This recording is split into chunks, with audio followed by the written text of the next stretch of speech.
You're listening to Life of the Record, classic albums told by the people who made them. My name is Dan Nordheim.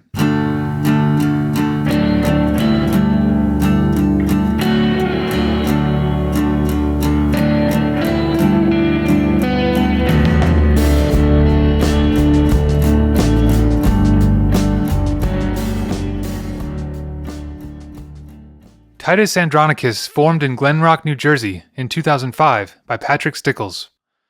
The band lineup coalesced around Stickles, Liam Betson, Dan Tews, Ian Graetzer and Ian Dykstra by the time they made their first album. The local label, Troubleman Unlimited, agreed to put out their full-length debut. The Airing of Grievances was released in 2008 and was an unexpected success. XL Recordings became interested in signing the band, and they agreed to re-release the first album in 2009. Around this time, Eric Harm took over on drums, while Stickles moved to Somerville, Massachusetts, and began writing songs that would make up their next record. The Monitor was eventually released in 2010. In this episode, for the 15th anniversary, Patrick Stickles reflects on how the album came together. This is the making of The Monitor.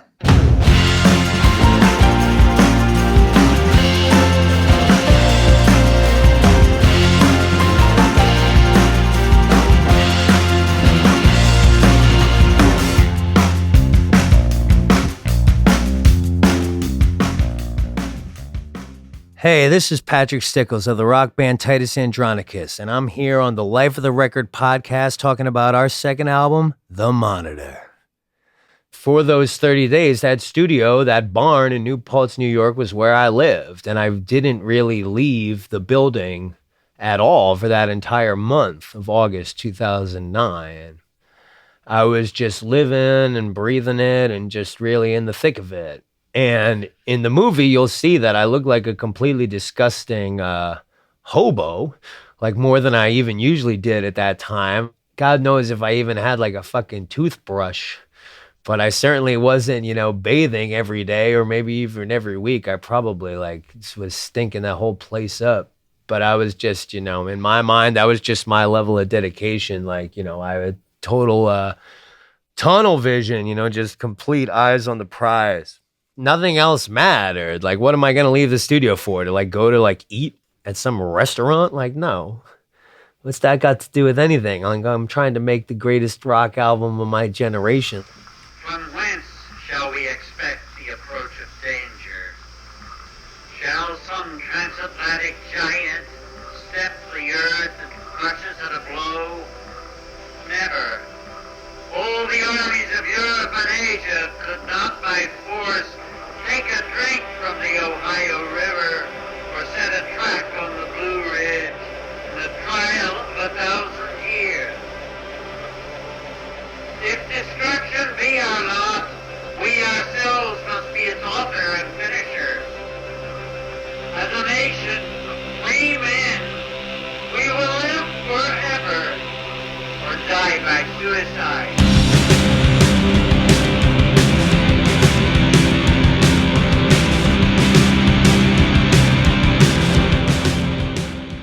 All right, so to begin at the very beginning, I founded the band Titus Andronicus in the year 2005.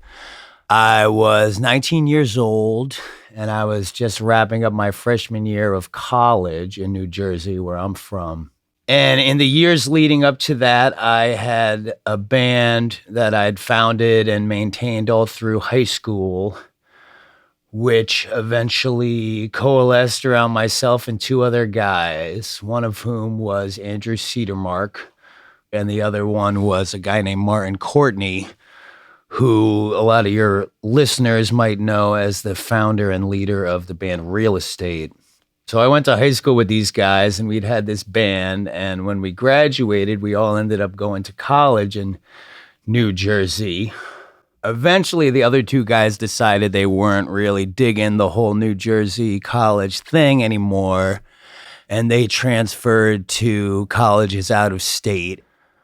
So I was kind of left behind in New Jersey without a band. I decided that I was going to start a new band, and that it would be a band that no one could take from me, a band that would be over when I decided it was over. And so therefore I would be the guy who wrote all the songs for this band, and I would also sing the songs, and I would have a more flexible approach to maintaining the band personnel. And that band became Titus Andronicus. And all through my college years, like I said, it was just kind of a way to keep the party going from high school. And the band was mostly people that I'd known in high school who were either still living in Glen Rock, New Jersey, where I'm from, or people that had been from Glen Rock and were going to school in New York City, such as the bass player Ian Graetzer. But it was just kind of a fun thing for the weekend.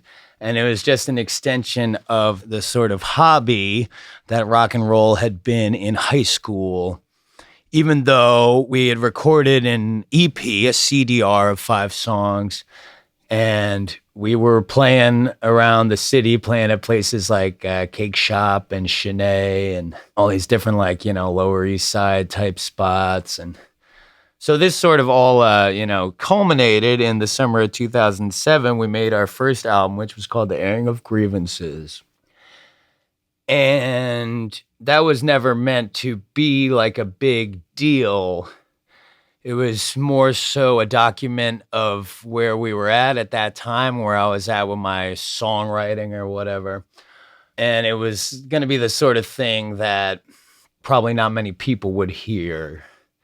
Ian Graetzer worked as kind of like an intern, but sort of just like an assistant to a record company out of Bayonne, New Jersey called Troubleman Unlimited, which was run by a guy named Mike Simonetti.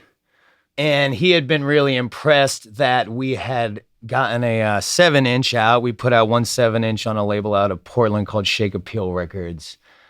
And we had used that as an impetus to go out on this little tour that we did that was 10 days long, where we basically drove to Chicago and back and played along the way.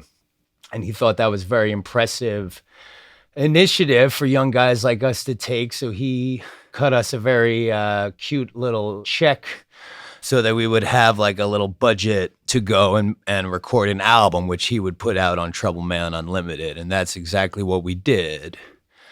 And that record, which was called The Airing of Grievances, like I said, came out on Troubleman Unlimited in April of 2008, which is when Ian Graetzer and myself were both about to graduate from college. And I had this whole plan that I was going to go to graduate school to study to become an English teacher, which was the career path that I was on. And I'd already gotten into almost every graduate school that I applied to, and very fancy ones, I might add, at the risk of sounding immodest. So I was on a pretty nice career path for a guy like me as far as pursuing my higher education with an eye towards having a regular, real job and a career when it was over. But then unexpectedly, the record that we put out became something of a smash hit, runaway success. We had gotten some rather good notices in the music press, particularly Pitchfork Media, which was a very, very influential site in those days. And all of a sudden, this band enterprise that had been just kind of a fun thing started to look like it maybe was going to have more legs than we had thought or intended. And so Ian Graetzer and myself and the drummer that we had at that time, Eric Harm, we kind of decided that we should just give it a shot because we had the opportunity to do so. We'd gotten a booking agent. There was an awareness about this band that would enable us to tour the country a lot more seriously. We were getting more and more offers to come and play all sorts of different places. And we were just well, whatever, we're young. We might as well just do it. And I said to myself, it's fuck going to graduate school. It kind of sounds lame and annoying anyway.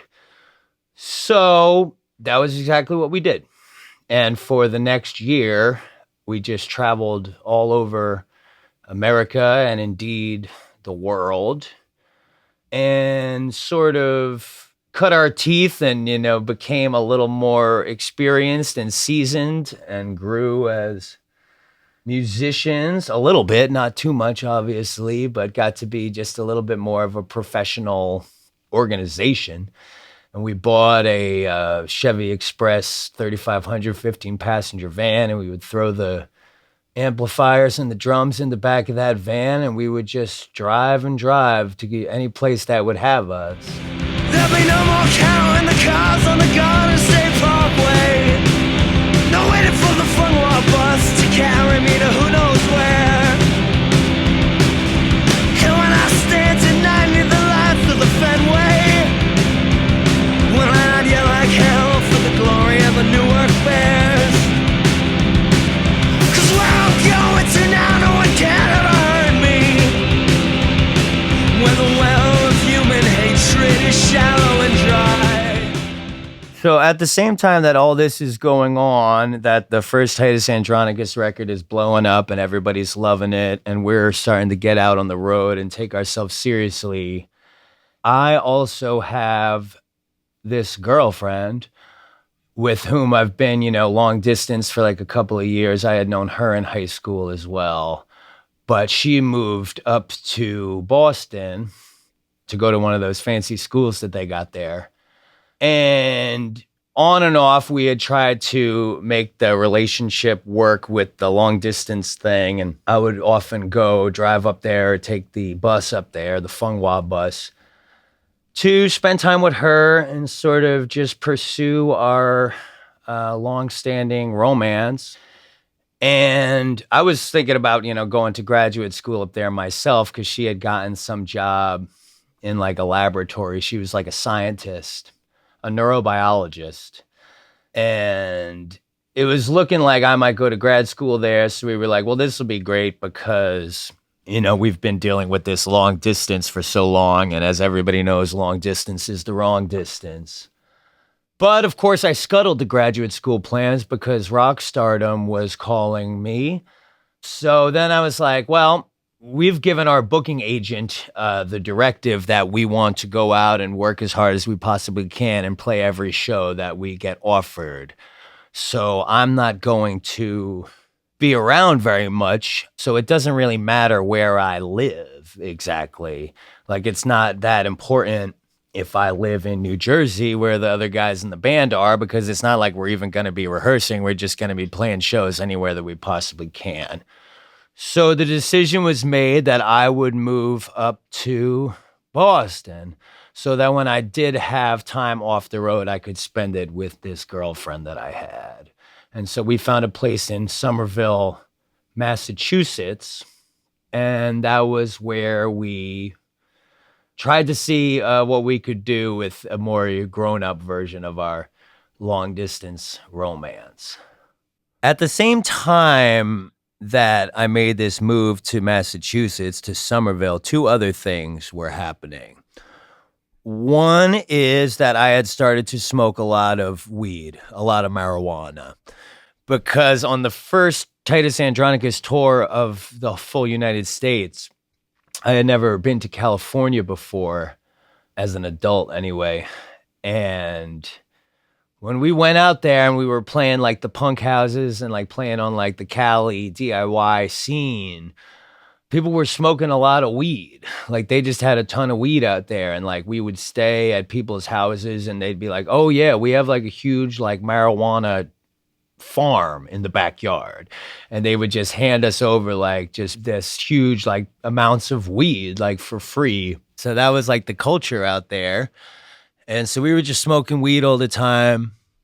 And when I got back home, I was like, this weed smoking thing is like pretty cool. It's like really like kind of expanding my mind. So I would get into that. And this girlfriend that I had that I was living with, like I said, she had quite a real grown-up job at that laboratory. So she would go to bed at a regular hour and I would stay up late and smoke this pot that I'd gotten so interested in. And at the same time that I was staying up late by myself and smoking all this pot, I found out about a documentary film by a guy named Ken Burns called The Civil War. And it was a very aptly, descriptively named movie because it was about the American Civil War. And this was like a 9, 10, or 11-hour documentary. And I guess maybe I acquired the DVD box set or something somehow.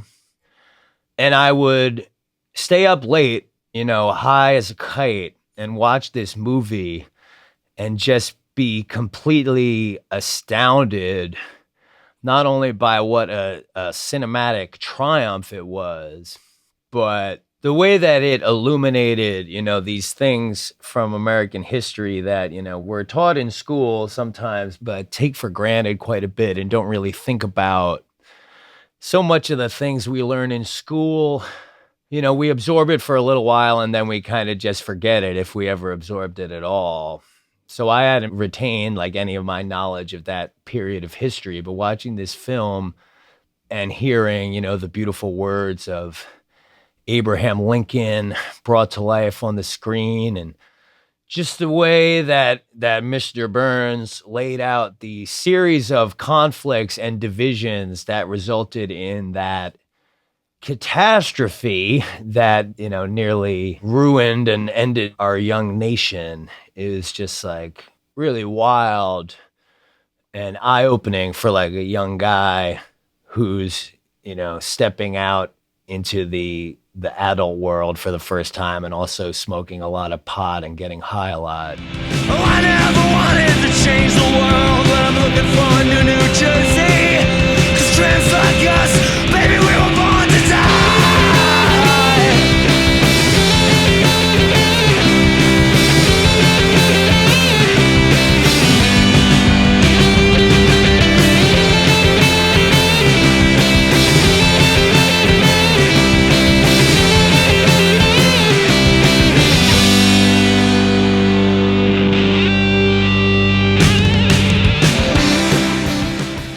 So like I said, the first Titus Andronicus record came out on a label out of Bayonne, New Jersey called Troubleman Unlimited, which was run by this guy, Mike Simonetti.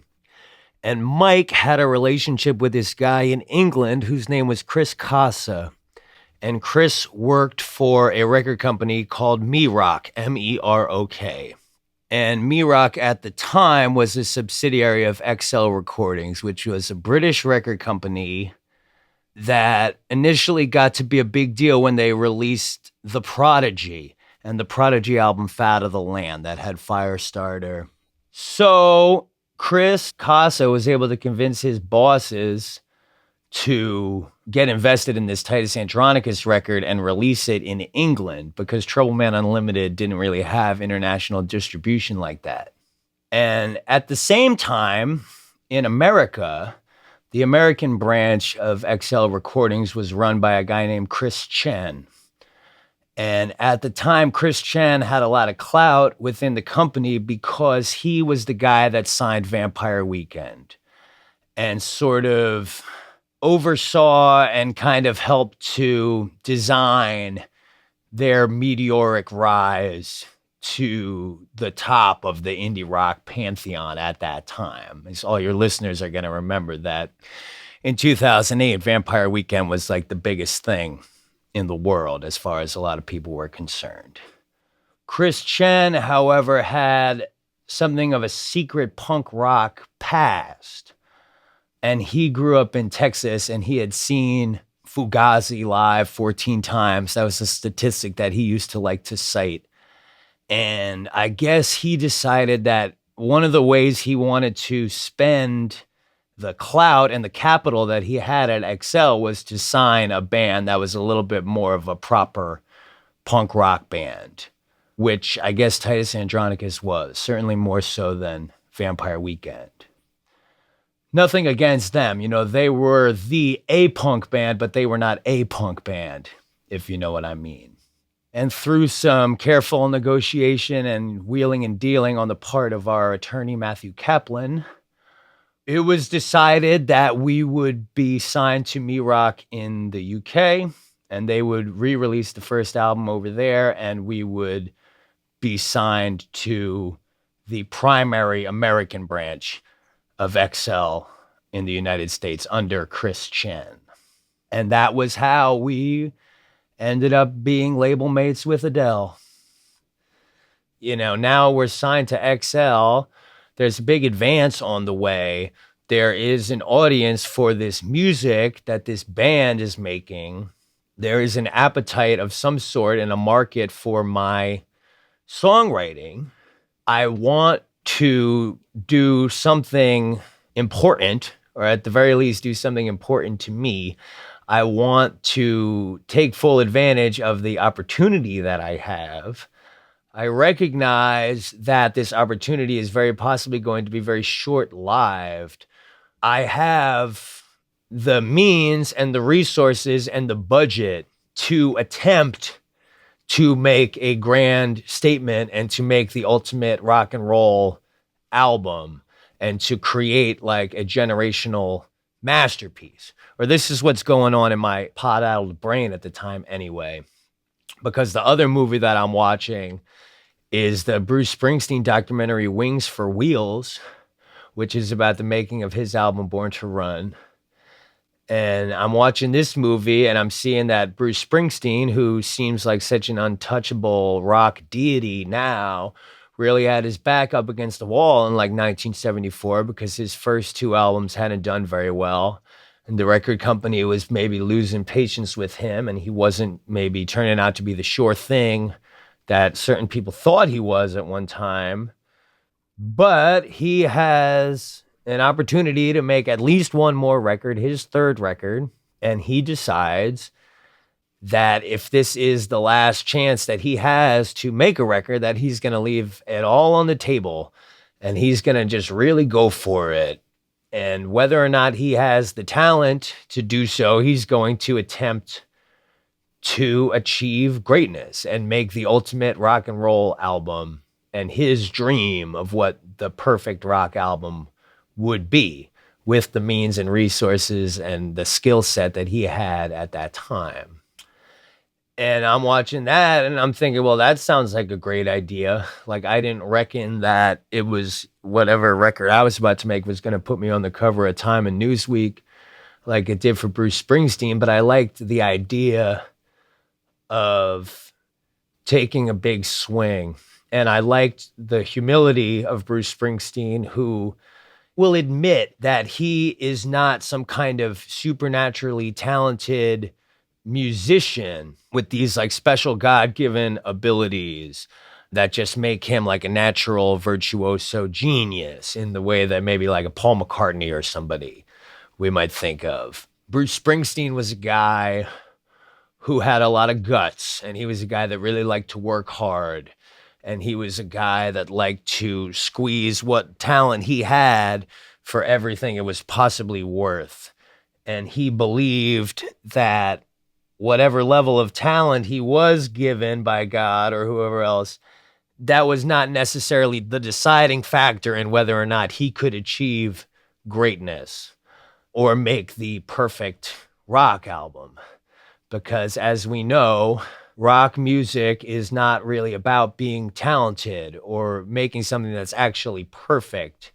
It's about personality and heart and grit and guts. And that counts for a lot more than if you can sing like an angel or pull like these unforgettable, pristine melodies out of your ass anytime you want. So between watching that Bruce Springsteen documentary and watching the Ken Burns documentary and smoking all the pot and moving up to Massachusetts and getting out on the road with the band and signing this big record deal, all these factors going on in my life pointed me towards the record that I felt like I wanted to make. I'm doing 17, I'm doing 80 over 84. When I never let the mirror parkway magnetize me no more. Give me a brutal Somerville summer. Give me a cruel New England winter. Give me the grapevine berries so I can see them turn into splinters. Cause if I come in on a donkey, let me go out on a gurney. I wanna realize A More Perfect Union, the opening track on the album and the song that made me famous and the song that they'll put on my tombstone. A More Perfect Union is a song about driving.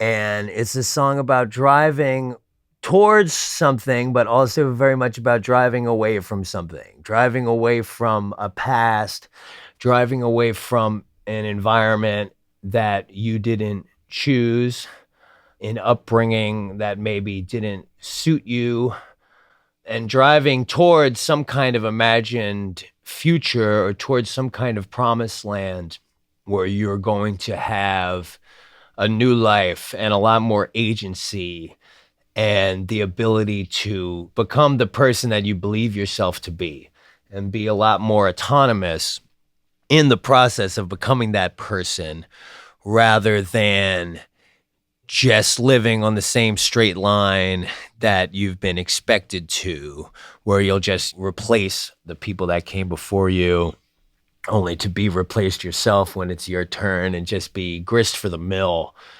And it's about the feeling of being in the car and tearing up the highway and imagining that there's like a big wide open world in front of you that's yours for the taking.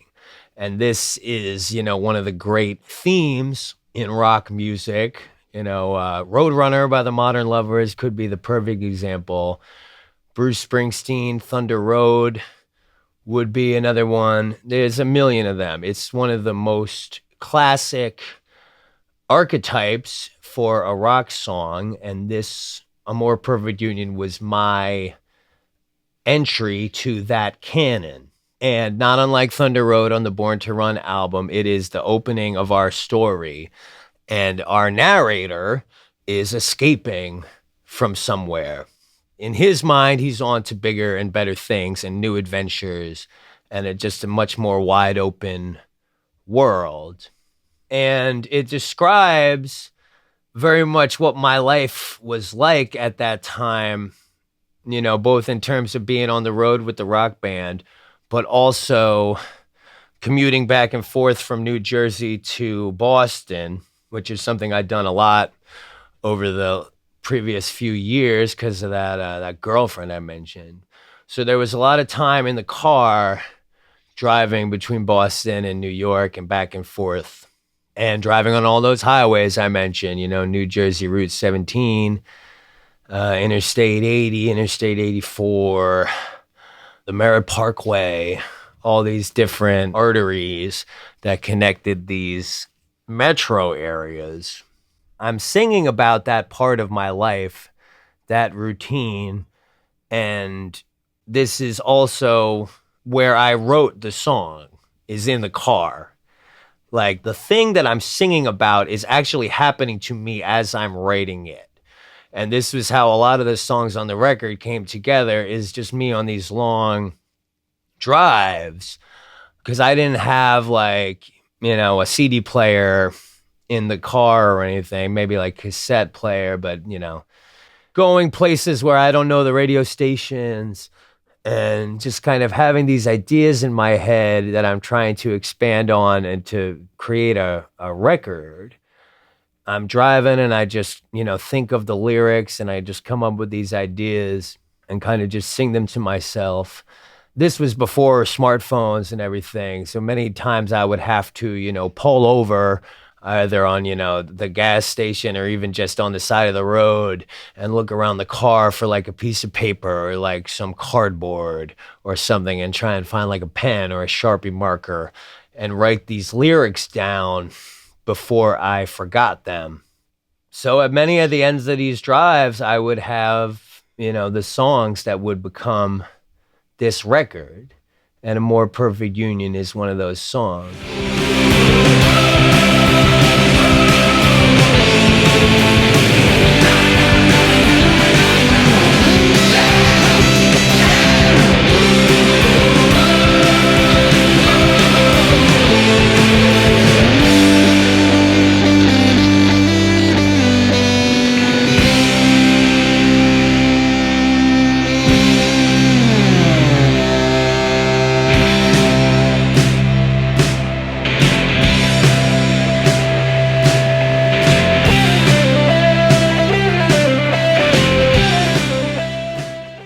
I should also say it's divided into two parts. You know, there's the first half of the song, which is more like regular rock, which is the very hopeful and optimistic part.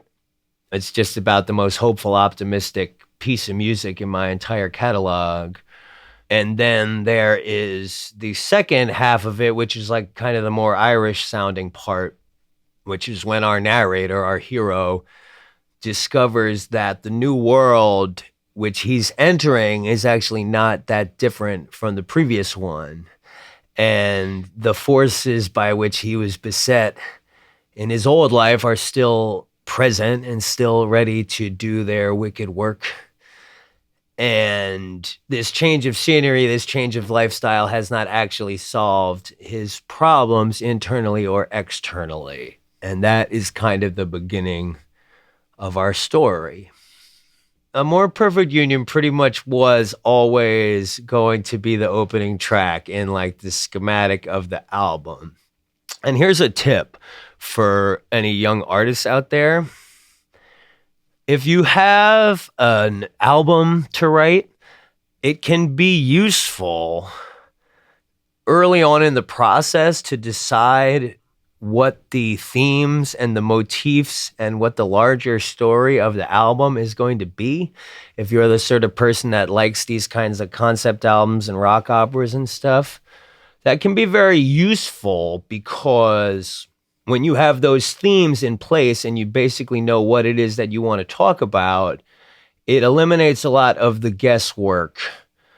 And it takes away a lot of the terror of the empty page, because sometimes when you sit down to write a song or to create any piece of art, you can become paralyzed by how many options there are out there as far as things to discuss or subject matters to explore. So if early on in the process, you decide what it is that you want to talk about, like, you know, in my case, I want to do this whole Civil War thing, that makes it a lot easier to just kind of put one foot in front of the other during the process. So in the case of A More Perfect Union, I was like, well, look at me. I got this kind of like upbeat, heraldic, sort of anthemic bunch of riffs and melodies here. This is like, could be pretty exciting as like an opening track.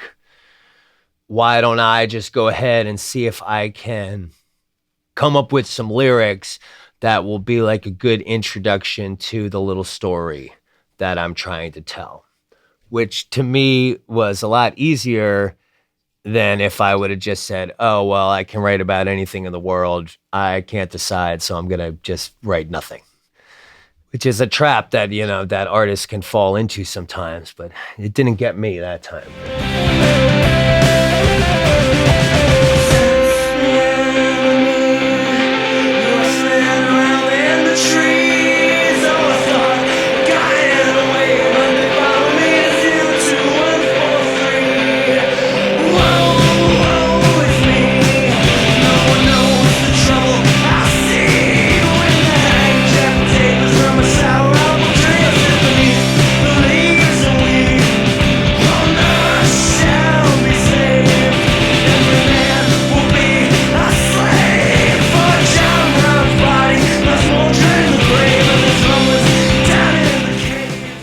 So as I'm watching this film, and the film is explaining how America got itself in such a tight spot, and how these two opposing camps within the American government and the American culture just couldn't quite get on the same page, it seemed very familiar and it seemed very modern and contemporary to me, as far as the things that I'd been observing in my young adulthood from the George W. Bush years. And this was the very beginning of the Obama era when I was watching this film.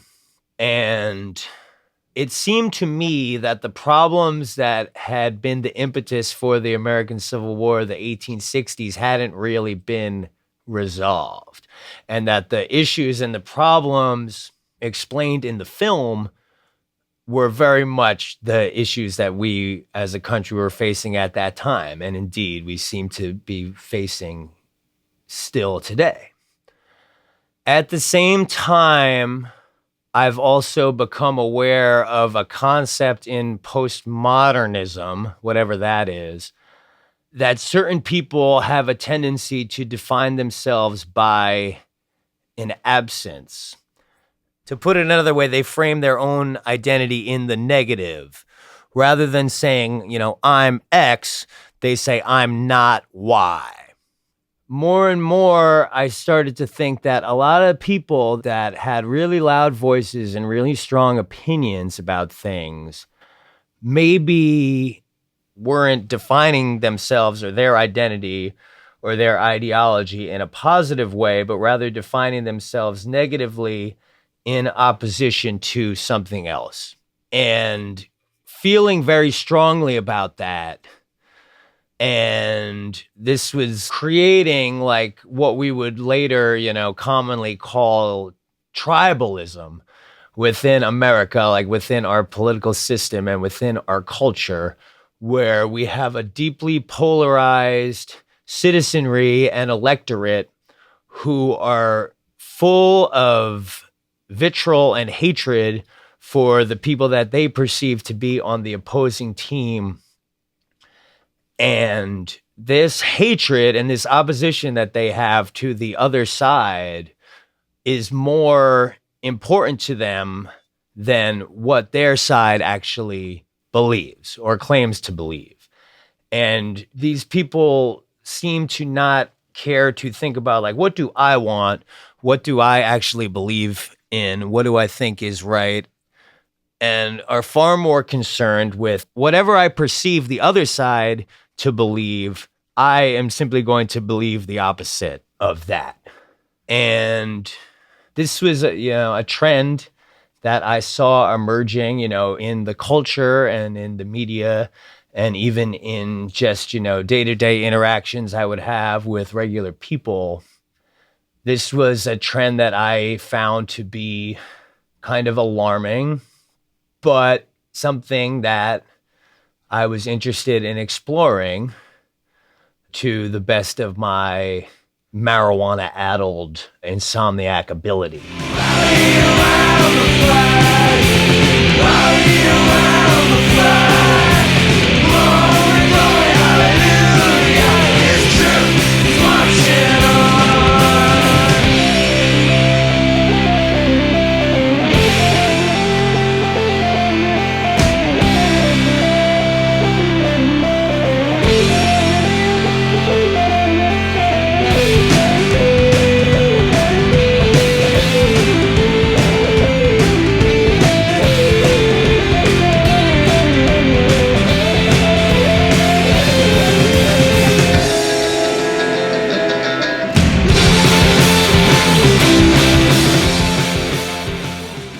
So if you're going to talk about A More Perfect Union, the song, obviously we need to talk about the iconic opening monologue that opens the track and indeed the album. And this was a recitation performed by a really incredible man named Oki Canfield Chenoweth III.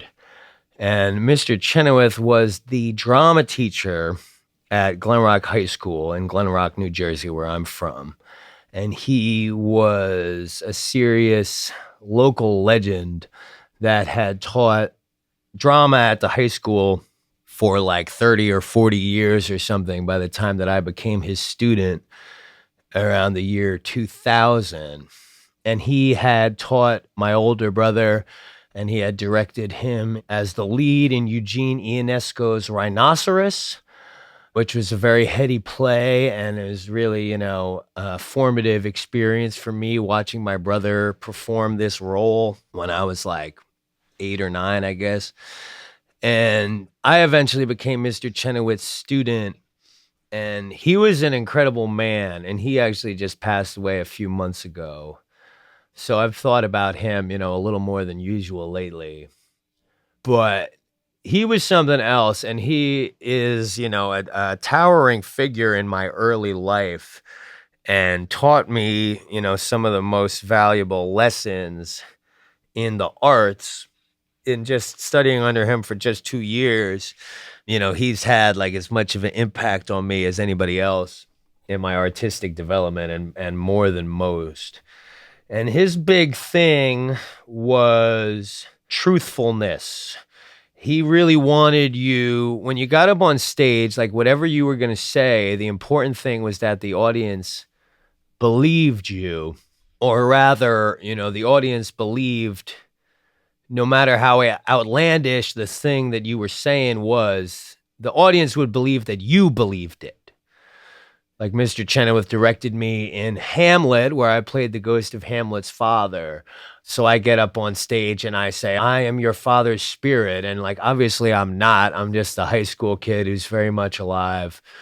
But the point of his direction was often just trying to get us to deliver the lines with like the necessary conviction that the audience would think that you really believed what you were saying. That was like his main thing.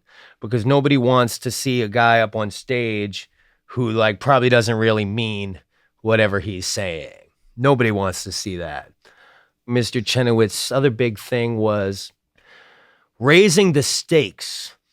Whatever action you're doing on stage, whatever kind of situation you're in, if it's not working and if it's not coming across to the audience, then you would just raise the stakes. Start behaving as though it's more important than it actually is. That could be something, like if the guy in the scene, like, can't find his pen or something, just for an example, like his direction would be like, act as though if you don't find the pen, you're going to die.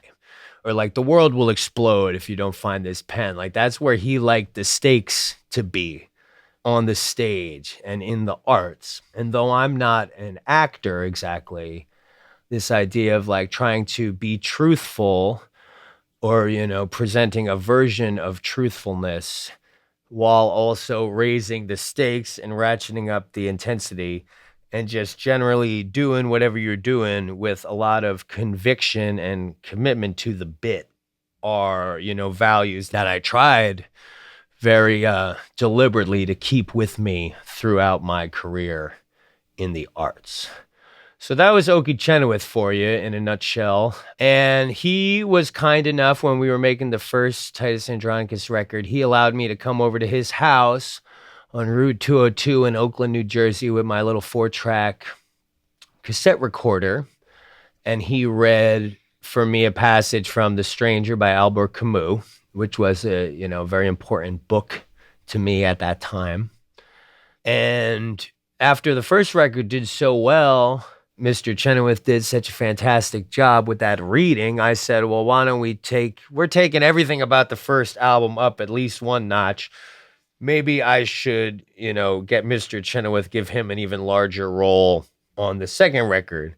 And by that point, I'd kind of decided that we were going to go with this Civil War thing. And I've been watching the Ken Burns movie. And in the first episode of the Ken Burns movie, there is a reading or a recitation from Abraham Lincoln's address to the Springfield Young Men's Lyceum. I'm just watching episode 1 of the Civil War documentary, and all of a sudden, Sam Waterston, who we remember from Law and Order, he starts reading this speech, from whence shall we expect the approach of danger? But I'm listening to this speech and this incredible performance by Sam Waterston, and I'm just like completely gobsmacked. Like this almost knocks me on the floor. Like I couldn't believe that I'd never heard these words before. Like I thought this was just the greatest string of words that anybody had ever put together. Like the speech has become a lot more famous now, but at the time, I had never heard it before, and I was just like, holy guacamole, like this is the best thing there is, and I'm gonna take this, because that was my attitude at the time, and I guess still is, that, anything that's out there in the air, and certainly in the public domain, I can use that for my own selfish purposes. So that's exactly what I did, and I went out and I got a book of Abraham Lincoln's writings and his speeches, and it had that address in it. And I brought it over to Mr. Chenoweth's house in Oakland, along with my little 4-track cassette recorder, just like I'd done for the first album. And I had him read that speech into the little microphone that I brought. And, you know, the incredible actor that Mr. Chenoweth was, very talented guy with a lot of gravitas. And he delivered that monologue, you know, really beautifully and gave me like a really nice way to kick off this album. And I would like to say, I didn't realize it at the time, but I actually completely fucked myself when I did this. A lot of the times records have skits. Like it was early on, you know, that was very common in, you know, hip hop, that they would have samples or like stuff from like movies, like Wu-Tang Clan, of course, was probably the best at this. They would fill up their albums with all these excerpts from all the old kung fu movies that they would watch as kids. And so you'd put in the Wu-Tang Clan CD and you'd be greeted by some dialogue from a kung fu movie and maybe like some, you know, sound effects and stuff. And then one of RZA's incredible beats would drop and you would be off to the races. And that's like a great experience for the listener.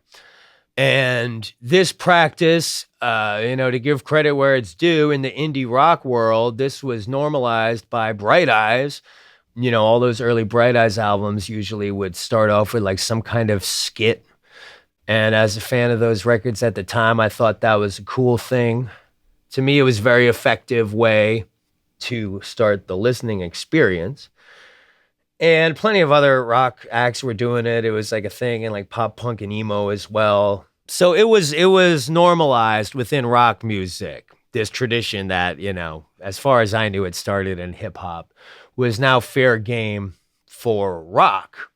And so I said, well, look at me. Like I got this great speech, these incredible words of Abraham Lincoln, you know, recited beautifully by Mr. Chenoweth, who's such an important guy to me and so talented. And I've got this like certified banger, like this crazy heat rock of an opening track that's like, you know, I don't know it yet, but everyone's going to say this is my best ever song. So like, what could be more perfect than this?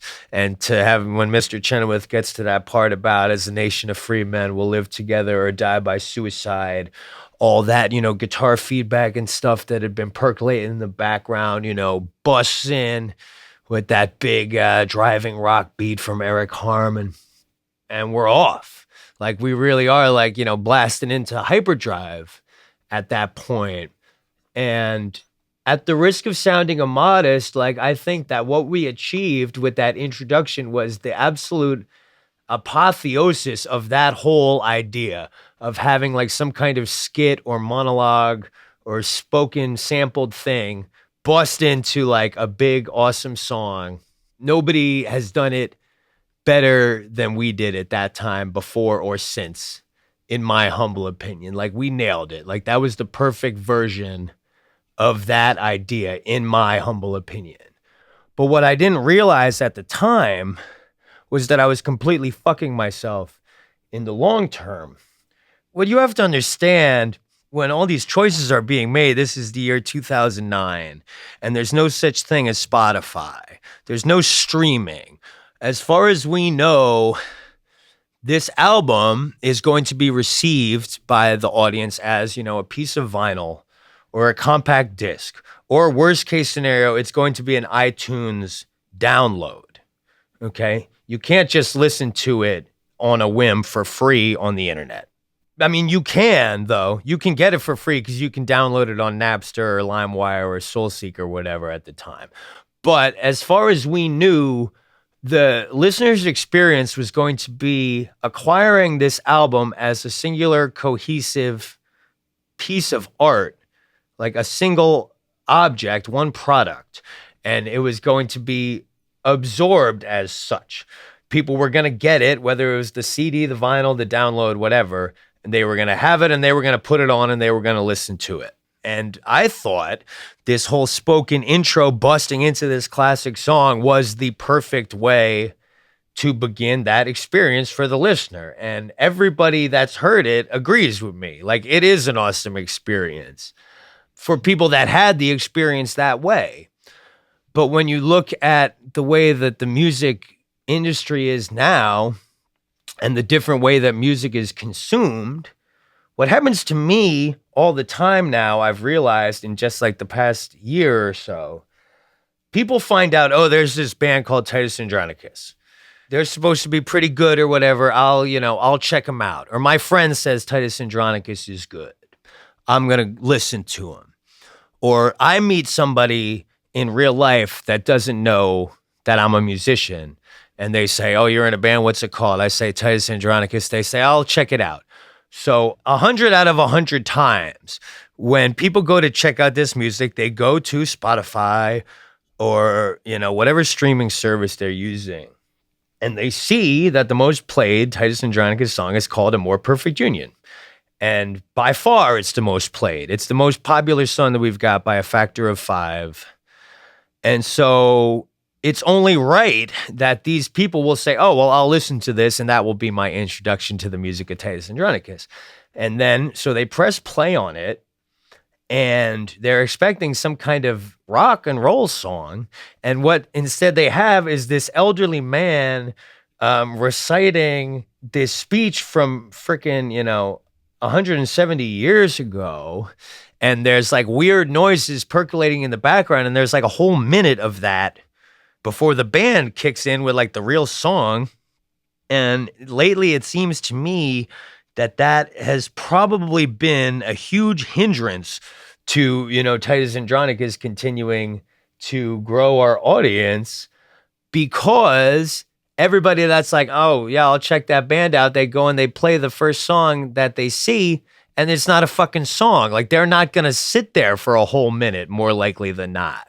I think they probably, a lot of them, I think, have listened to 10 seconds and they're like, who's this elderly man? I'm turning this off. And then that's it with them and Titus Andronicus music. It never occurred to me until very recently, but I'd really have to wonder, like, how many people got Titus Andronicus recommended to them and maybe would have liked everything about the band and become huge fans of ours, but weren't able to sit through a whole minute of this strange monologue and just never came back. So I really wonder about that, and I do think that I might have totally fucked myself by achieving the absolute pinnacle of the whole opening a record with a little skit concept. But I guess if I could go back in time, I wouldn't change anything because it is so banging. I will be as harsh as truth, as uncompromising as justice. On this subject, I do not wish to think or speak or write with moderation. I am in earnest. I will not equivocate. I will not excuse, and I will not retreat a single inch, and I will be heard.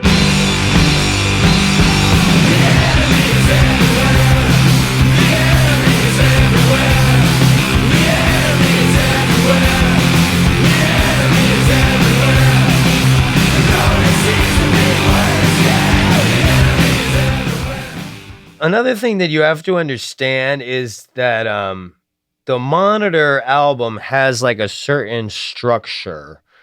It's intended to be like a symmetrical thing. So there's 10 tracks on it, right? And the first track, A More Perfect Union, is kind of like a prologue. I kind of got the idea from Shakespeare, The Taming of the Shrew, which, as we recall, opens with a little scene where, this guy goes to attend a play. And then the play that he watches is, The Taming of the Shrew. And it's like a little framing story. So I was like, maybe I could do something kind of like that, because I'm already on this whole Shakespeare kick with this Titus Andronicus naming convention. So A More Perfect Union functions as a kind of prologue. And the 10th and final track, The Battle of Hampton Roads, functions as a kind of epilogue. As we move inward, each of those tracks has a neighbor, which is a variation of the same song. This is tracks 2 and track 8 are variations on the song Titus Andronicus Forever. And if you look on the liner notes, you see that the actual title is Titus Andronicus Forever, or Theme from the Monitor.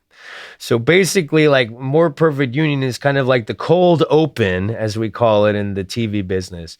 And then Titus Andronicus Forever, or Theme from the Monitor, is actually like, now we will actually begin the story. Like, the curtain is rising, and this is our theme song, which is, going to, like, try and encapsulate as concisely as possible the thesis statement of the album, which is that the enemy is everywhere. That's like the big, that's the lyric that everybody remembers.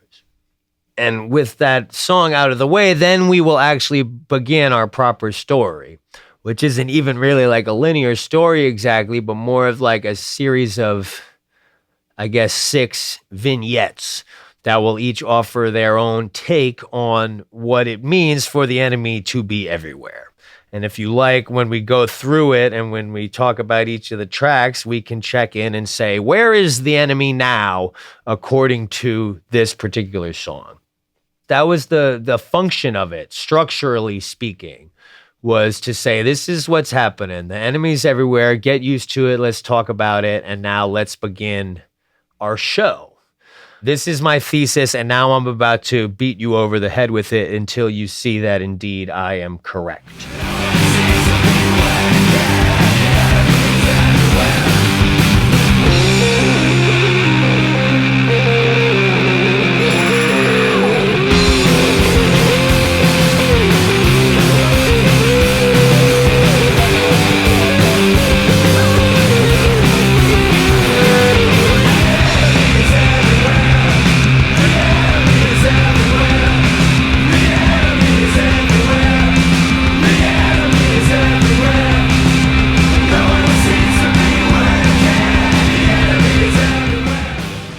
I should say, like, this song, it only took me like about 30 seconds to write it. As soon as I hit upon this idea that the enemy is everywhere, that kind of already suggested the melody to me. And then once I had that, I was like, well, I can just put this over a blues riff. And then I came up with the second line. Nobody seems to be worried or care that the enemy is everywhere. Meaning, like, the enemy being everywhere is a big problem, but the general public is like so anesthetized and so like numb to the world around them. They're not worried that the enemy is everywhere. They don't even care. They might not even know it because their head is so deep in the sand. So just to come up with those 2 lyrics and put them on top of a blues riff with the little rudimentary melody that occurred to me, that literally took about 30 seconds. Like, it took almost as long to write it as it takes to sing it, because it's just the same verse 3 times or whatever. So it was very, very easy thing to do. It was kind of like just there. I just had to like pull it from the earth like a potato and feast upon it. And, it was just, it's an iconic and memorable little song. That was just a gift. It was just a gift from heaven. God just dropped it into my lap and said, like, this will make your little rock opera or whatever the hell it is, concept album, a lot easier for the people to understand. And it's the gift that keeps on giving, because people love putting it in their movies and TV shows and stuff. Like, it was just in like last month or something. It was on this CBS procedural mystery drama show called Watson. And it's been in a bunch of other shit. It's been in the HBO show Bored to Death. It was in the movie Premium Rush, where Joseph Gordon-Levitt plays a New York City bike messenger who gets into trouble somehow. All these movies and TV shows like the idea of like having a song that tells their audience that the enemy is everywhere.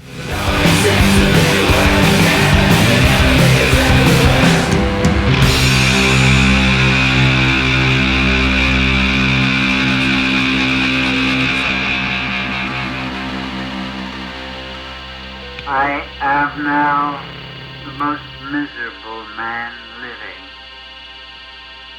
If what I feel were equally distributed to the whole human family, there would not be one cheerful face on earth.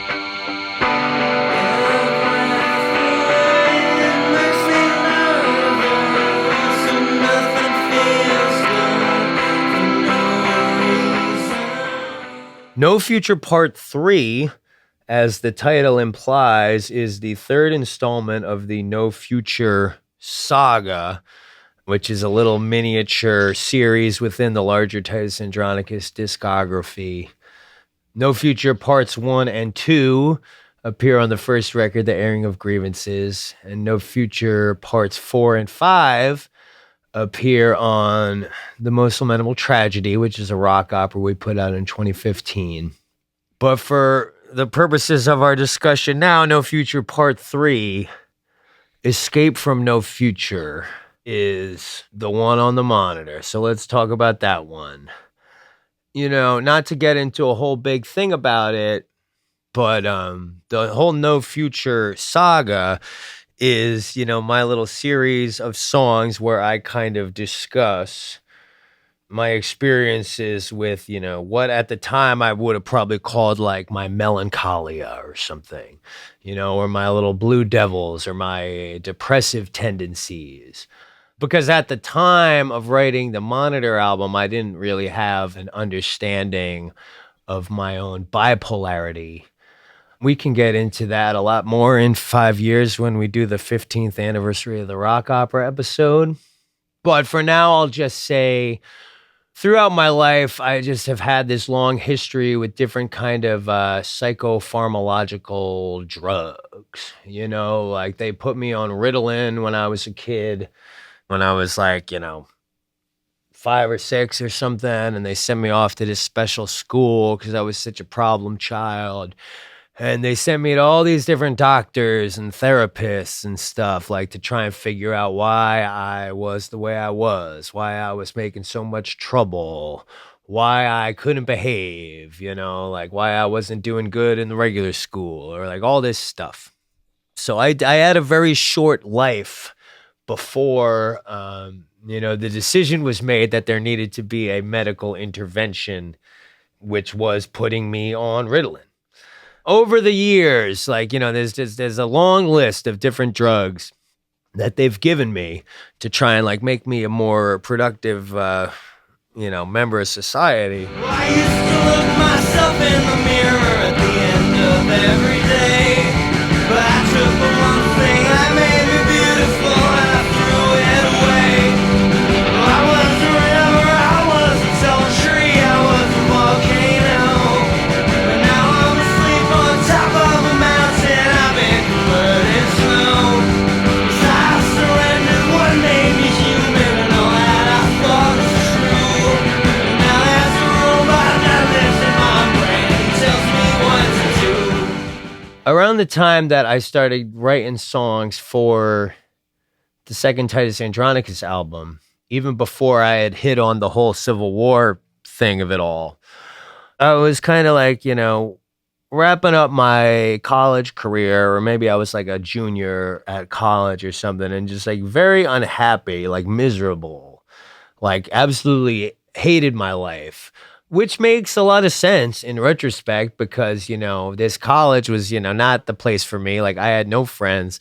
Like my classmates were the biggest bunch of fucking morons and assholes you could ever hate to meet.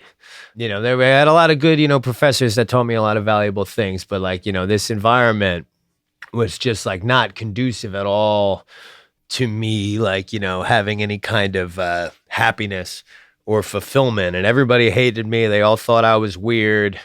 They were exactly, you know, the kind of fucking New Jersey bozos that I thought I was going to escape when I got out of high school. But, you know, there they were anyway. And of course, there I was. And like I've been, you know, troubled, tormented guy my entire life anyway.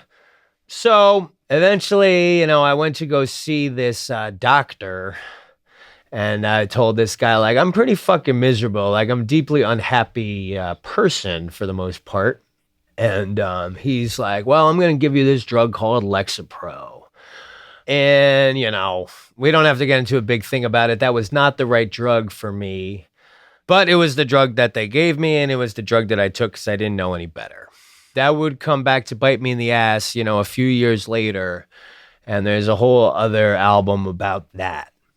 But for the purposes of our discussion about the Monitor, I went to this doctor with this problem that I had, which is that I was a very unhappy, miserable person. And he said, take this drug, this Lexapro, and, very possibly it'll make you feel better and you'll be happier. And I was like, well, that kind of sounds nice, I guess. So that's what I did. But as I, made the decision to go along with what he was suggesting, it gave me this feeling like I was like cheating or something, or I was like being somewhat inauthentic, or that I was like doing my authentic self, a disservice. This doctor tells me if I take this drug, then things are going to get better. I just wasn't completely convinced that that was like a good or fair thing for me to be doing, rightly or wrongly. It made me feel like a poser. It made me feel like kind of a sellout. It made me feel like I wasn't tough enough to feel the way that I was feeling and to deal with my life on its own terms. So I needed to take this drug to do for me what I couldn't do for myself, which was pull me out of the funk that I was in. And I'm not saying that that's right, that I felt that way. And I think that, there can be a lot of benefits to a lot of different kinds of medications and stuff. And I, continue to regulate my bipolarity with Lamictal nowadays. And if we go back to our thing about, the enemy's everywhere, right? So where is the enemy right now? For me, in No Future Part 3, the enemy is the part of myself that just can't get it together and just can't be happy for whatever reason. And I am going to combat this part of myself with the aid of this drug, this Lexapro. And in the song I say, there's a robot that lives in my brain and he tells me what to do. That was my way of saying, I have forsworn trying to live as my authentic self. And I would prefer to be, a robot, to be an automaton, and just, if not actually be happy, at least numb myself through this drug to, the pain that I'm in and that I've been in for so long. And again, I'm not saying that I was right when I felt that way, but that was the way that I felt, or I felt it enough at that time that I wanted to make a song about it. You will always be a loser.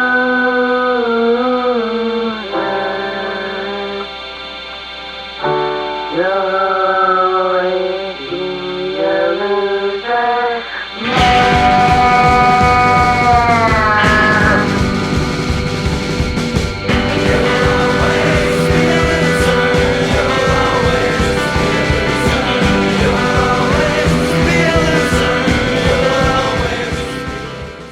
Again, I don't want to say kids at home, don't take your medicine because if you do, you're a poser. I'm definitely not saying that. If anything, I'm saying the opposite.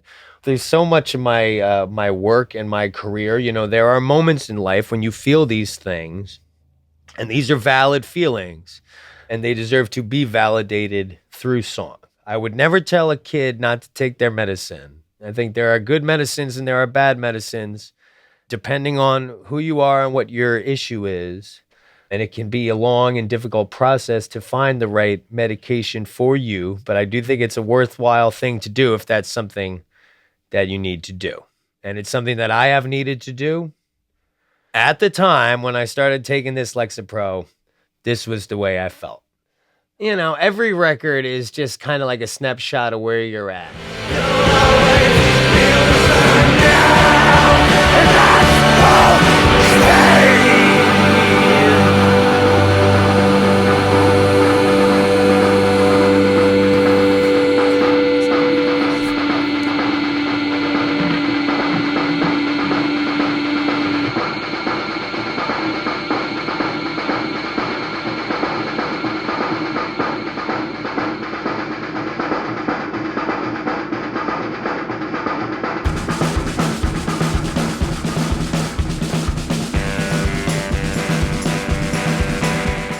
Ideally, on a concept album like this, you would want the form and the function to kind of be aligned. So if I'm going with this Civil War motif or this extended metaphor that can guide my lyric writing. It points in a certain direction with the music as well. And, you'll notice there's a lot of like military type drum beats. Big salute to, the fabulous Eric Harm, who did all the incredible drumming on this record. But the military beats, like the big, like major key melodies that were definitely informed by, the old Civil War songs like, Battle Hymn of the Republic, John Brown's Body, Battle Cry of Freedom, the kind of melodies that you could imagine being played on like a bugle. The idea was that, the lyrical content and the musical content would mirror each other in such a way to, create a more cohesive whole. And it was useful for me as a songwriter once again because, in a world of, infinite musical possibilities, this pointed me in a direction with the melodies and the arrangements and the sorts of beats, and that was helpful. You'll be burning orphanages down, watching ashes scattering all over town. When the smoke gets too close to the ground, you'll see blue trampling over gray and green over brown, and you'll be cutting ears off from dead men, pumping shells into the carcass for hours on end, and you'll swear that we've always been friends and be unable to conceive it could ever happen again. I believe the title to be Richard II. And the song, the reason it has that name, I just happen to have the guitar here purely by coincidence. So if I can illustrate what I'm talking about, the reason that it's called Richard II is because there is a song called simply Richard, which is by a man named Billy Bragg, who is like one of my most, important influences and heroes and role models at the time that I was writing this album. And on his debut EP, Life's a Riot, he had a song called Richard, and it went like this, right? Richard belongs to Jane, Jane belongs to yesterday. How can I go on when every alpha particle hides a neon nucleus?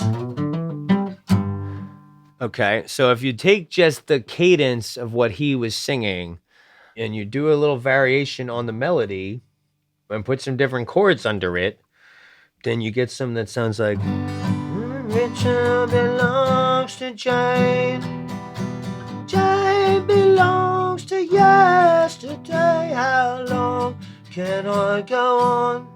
Every alpha particle hides a neon nucleus. Which is my song, Richard II. So basically, I just took the cadence as a scansion of the Billy Bragg song, and I came up with these different chords and this slight variation of the melody and started saying that I wrote it, which Billy Bragg would have been fine with because he did it all the time. And he's got a bunch of songs where he, takes the melody or the scansion from, a Bob Dylan song, or, he's got songs where the tune is, the Battle Hymn of the Republic or Cry of Freedom or whatever. So he was doing it all the time, and it was legal as far as he was concerned. So I said, I'm going to, take a little bit of Billy Bragg's song, Richard, turn it into my own thing, and to kind of tip my hat to that, I will call the song Richard II, which is also funny to me because, as we know, the name of the band, Titus Andronicus, comes from a Shakespeare play, and Shakespeare has a play called Richard II, which is about the titular king, which I did not read, but I definitely read Richard III, which was awesome. There will be parties, there will be fun, there'll be talk-outs for everyone, and we will all be sleeping easy on the sinking of the sun. But there's only one dream that I keep close, and it's the one of my hand I just throw.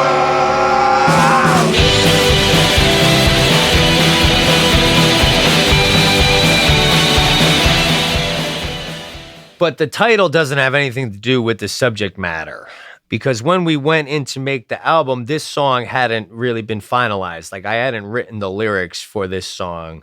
I might not have even finished them until we were actually like in the studio recording it. Because if you go back and you listen to the original demo tape that Titus Andronicus made that had all the songs from the second album, Richard 2 doesn't have any lyrics. It's just instrumental. So I guess I figured like I would just write the lyrics later. At the time that we were getting ready to record the album, I was dating this girl who was like quite a historian, you know, especially about like New York City history. So I told her like, yeah, you know, I'm almost done writing this album. I've got like this whole Civil War thing going on, but I got to finish, you know, I don't have any lyrics for this one last song. And she was like, well, why don't you write a song about the New York City draft riots of 1863? And I was like, what's that? And so she got me this book by this guy named Ivor Bernstein, which helpfully is titled The New York City Draft Riots. And it tells the story of this riot that occurred over a couple of days in New York City. It was basically like the Irish immigrant population of New York City at that time just kind of went crazy and like ran amok for, you know, a few different reasons. The first of which was that they didn't want to be drafted to fight in the Civil War and like possibly get killed. And they doubly didn't like the fact that under the law at that time, like if you were drafted or conscripted to fight in this Civil War, if you were wealthy enough, you could pay somebody to take your spot and you wouldn't have to actually go and fight in the war. You could get some poor person to do it, which is another thing that sounds a lot like, you know, our modern day, but... And then the other thing that the Irish people were pissed about was they didn't like the black people, you know, like they were just racist. They thought that if the slaves were freed in the southern states, then they were all going to come up north and they were going to start taking the jobs that the Irish people wanted for themselves, which sounds exactly like something you would hear today about this so-called, you know, migrant invasion that they're always talking about on TV. So I'm reading this and I'm like, God damn, like these foolish Irish immigrants, they're acting a lot like, you could see these people on TV spouting a lot of this same nonsense. So anyway, this riot that had began as like a protest against the draft or the conscriptions, as they called them, devolved quickly into like a race riot where the Irish were, you know, performing all sorts of horrible atrocities against the black people in New York City, up to and including burning down an orphanage for black kids, which is like about as twisted a thing as you could possibly imagine. And I'm reading this book and reading about these atrocities, and I'm like, God damn, like, ain't that America for you? Like, here you have, you know, the powers that be have like really divided like these people that should share, you know, this common interest. And, you know, now they don't even have to be bothered to, you know, step on the little people because they're just killing each other because we've driven them so crazy through the evil machinations of our society. So I'm reading this book and I'm like, God damn, like I can't believe what they were doing. The lyrics just pretty much wrote themselves at that point. And I just took, you know, images from the book and tried to like present them in such a way like, ain't this exactly what we're doing nowadays? I will deny my humanity. I will be rolling in it like a pig in feces, 'cause there's no other integrity in awaiting the demise of our species. May you endure every indignity, knowing all the while life will go on. And when it ends, may you have nothing to say, except that it took too long. And may I be there somehow, asking where all of your words now. Like, I think this song is pretty cool, but I don't have like quite as much of a tender feeling for it as I do some of the other songs, because like it's kind of just like one musical idea seen to its conclusion in kind of like a banging sort of like punk rock way, which is cool, but that's all it is. So like it feels like a little bit of a trifle compared to some of the other more ambitious songs. It's a great thing to, write like an awesome punk banger, but like, to do merely that, it doesn't thrill me as much as some of the other ones nowadays, but it's all right. How ironic, like how often do you come across an album where the most regular, least ambitious song on the record is the one that sticks out like a sore thumb? Typically, it's the opposite. You'll listen to a record and they have 9 regular songs and then one crazy off-the-wall weird one, and usually that's the one you notice. But when you're listening to the second Titus Andronicus album, the normal one seems weird. That's the kind of crazy, upside-down, topsy-turvy world into which I'm inviting the listener with this record. The audience was large and brilliant. Upon my weary heart was showered smiles, audits, and flowers. But beyond them, I saw thorns, troubles, and doom up. It was a dragon GPA. We got a couple of gun graves, and it sounded like a pretty girl seven.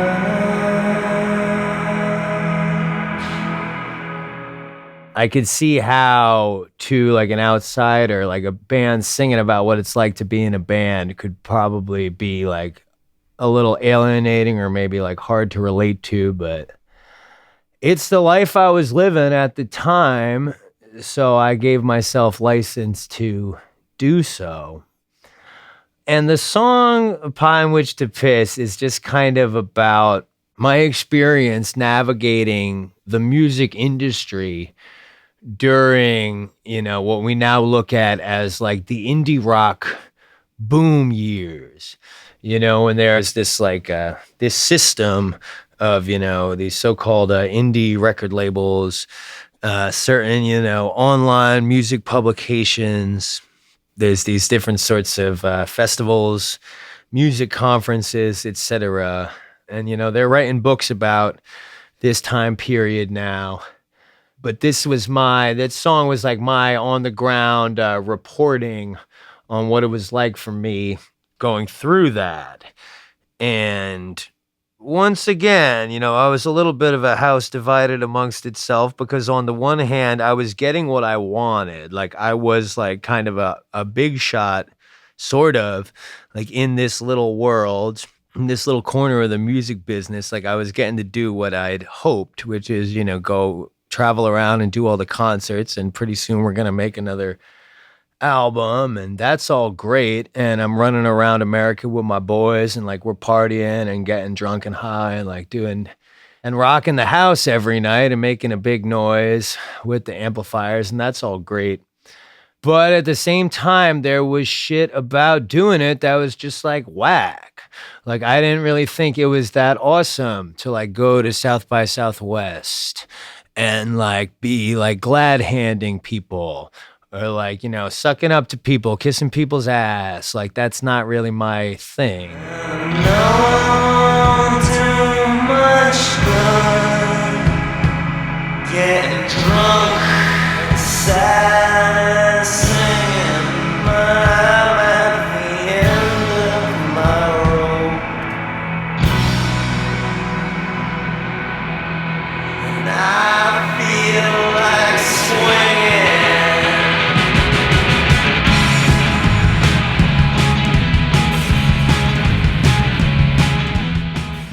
I didn't like going on the internet and seeing people ragging on me and saying that Titus Andronicus was whack. And this was, in the early days of, internet trolling and stuff. And this is why, for the opening spoken part of the song, I had my friend Cassie Ramone, who we remember from the great band Vivian Girls. She reads the opening speech, which is taken from Jefferson Davis's memoir. Jefferson Davis was the president of the so-called Confederate States of America, which was the United States' opponent in the Civil War. And Cassie reads, the audience was large and brilliant. Upon my weary heart were showered flowers, smiles, and plaudits. But beyond them I saw thorns and troubles innumerable. So that to me, like, kind of, not saying Jefferson Davis did the right thing by leading that Confederacy, but I could kind of relate in a way to what he was saying. Like, he had been made the president of this fledgling nation, and everybody's cheering for him and saying, like, you're the greatest guy, like, you're about to be like our big hero. But he knows, like, I'm actually like in pretty deep shit now as I embark on this thing that I'm undertaking. So that was kind of where my head was at. Like, it's awesome that everybody's clapping for me and telling me I'm the man, but at the same time, like, it's like you might have been, better to be a little more careful about what you wish for, because I'm dealing with all this other bullshit. And Cassie Ramone and the Vivian Girls were at the time, the recipients of a lot of like really toxic attention on the internet, and particularly in the comments section of a website called Brooklyn Vegan that was very popular at the time. And people in the comments section would say terrible, vicious, misogynistic things about Vivian Girls, which was a fantastic band that like made a bunch of great songs and records. And my friend, besides, so like I was pissed off and offended on their behalf. And I felt like Cassie, like I knew, and we had talked about it, like she could understand this whole thing of like, we wanted, to pursue the music thing. And in a way, our careers were like going great. But at the same time, it came with a lot of unwanted stuff that we never asked for. It was an unflattering photograph, and people saw it all over town, hanging up in the wall above the urinal. Hear a man with a notepad say, oh, that's funny, but they drink too much. And don't be surprised if they don't amount to nothing at all. And we were talking about giving up, we were talking about lying down, we were talking about tying up. Wasn't it supposed to be something now? A Pot in Which to Piss is kind of the weird, musically, it's like kind of the most out there song on the record. Like it goes in a lot of weird directions and takes little unexpected detours in kind of like that sort of happiness is a warm gun, paranoid android, Bohemian Rhapsody kind of way.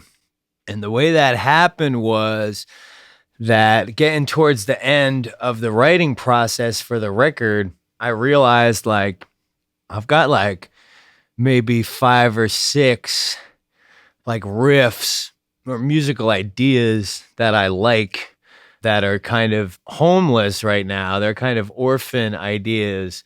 So why don't I just put them all in the same key of E major and kind of like see what sort of wild madcap journey I can put together for the listener. So that's exactly what I did. So there's kind of like a ballady sort of like swirling, like shoegaze kind of part. There's like a kind of more like Clash, kind of skronky part. There's like a doo-wop, like a, Spectre, like girl group kind of wordless part. There's like a rock and roll, like a boogie woogie part. There's just a lot going on in an album that kind of like makes a point of doing stuff like that and taking these twists and turns. This was sort of like the ultimate expression of that kind of idea as far as like a musical idea goes. So it's appropriate then, I guess, that it's like right smack in the middle of the record. I've been called out, cuckolded, and castrated, but I survived.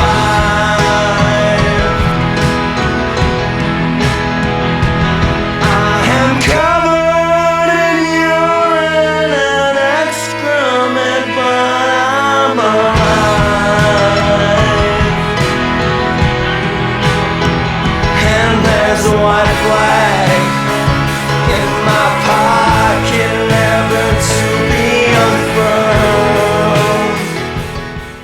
So Craig Finn, he was another one of these guys who was nice enough to let me visit him with my little trusty 4-track cassette recorder, and I asked him to read a poem from Walt Whitman, Vigil Strange on the Field I Kept, I believe it's called, which is from the perspective of a soldier during the Civil War who I guess, has this...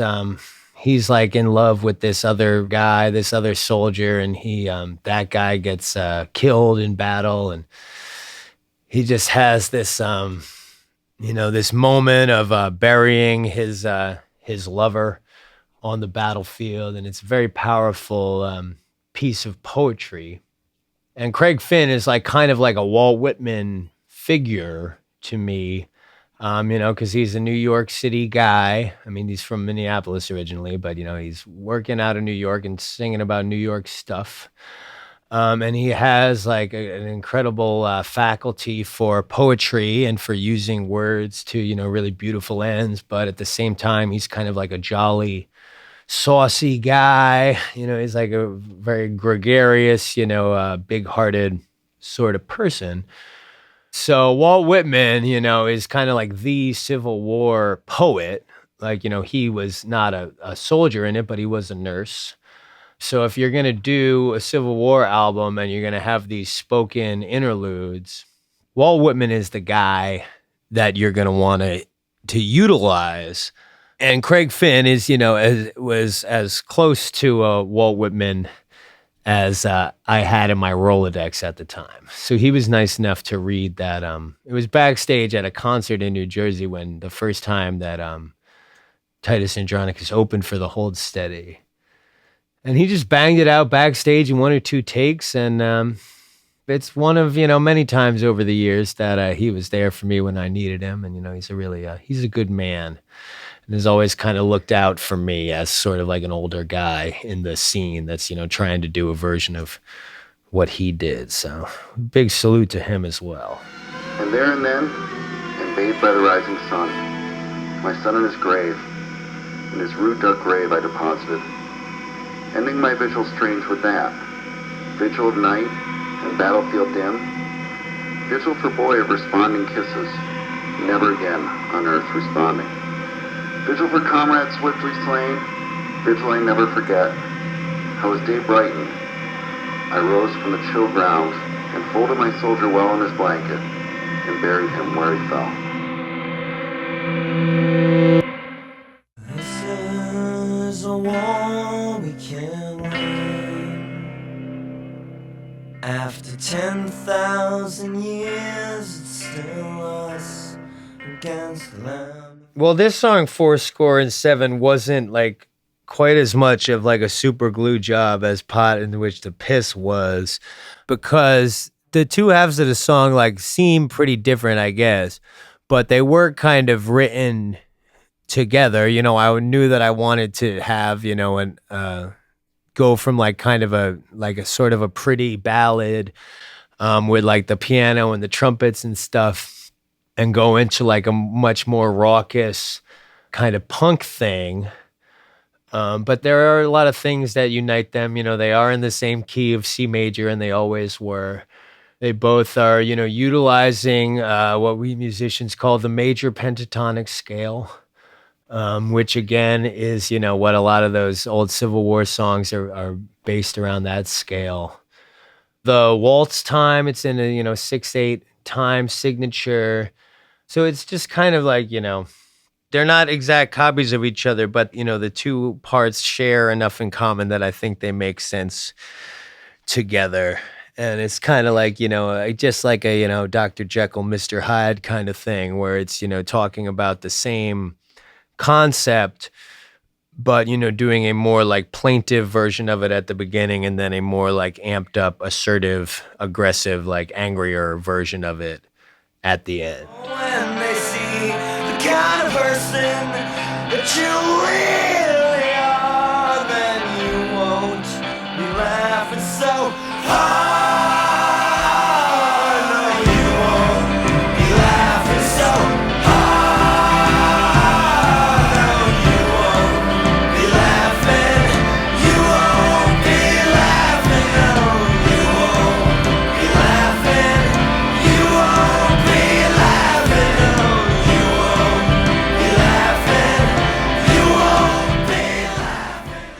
407 was another song that, much like A More Perfect Union, that I wrote in the car. And I can remember very vividly pulling over to jot down, the lyrics of the faster section, which is the second half of it, on a back of I guess probably like a 12-pack of beer. It was definitely written on cardboard of some kind, or maybe like a box of saltine crackers or something, like whatever kind of cardboard, maybe pizza box, something like that. But it was definitely a Sharpie on cardboard job that I did on that one. But it was just the product of, more and more of those long drives, and just thinking about this whole thing of what we now call tribalism, this need people seem to have to search for conflict as a means of defining themselves and giving themselves purpose. For whatever reason, like, people seem, more secure when they're acting, in opposition to something, or when they're engaged in some kind of conflict. They seem to feel like their lives are more fulfilling or have more purpose.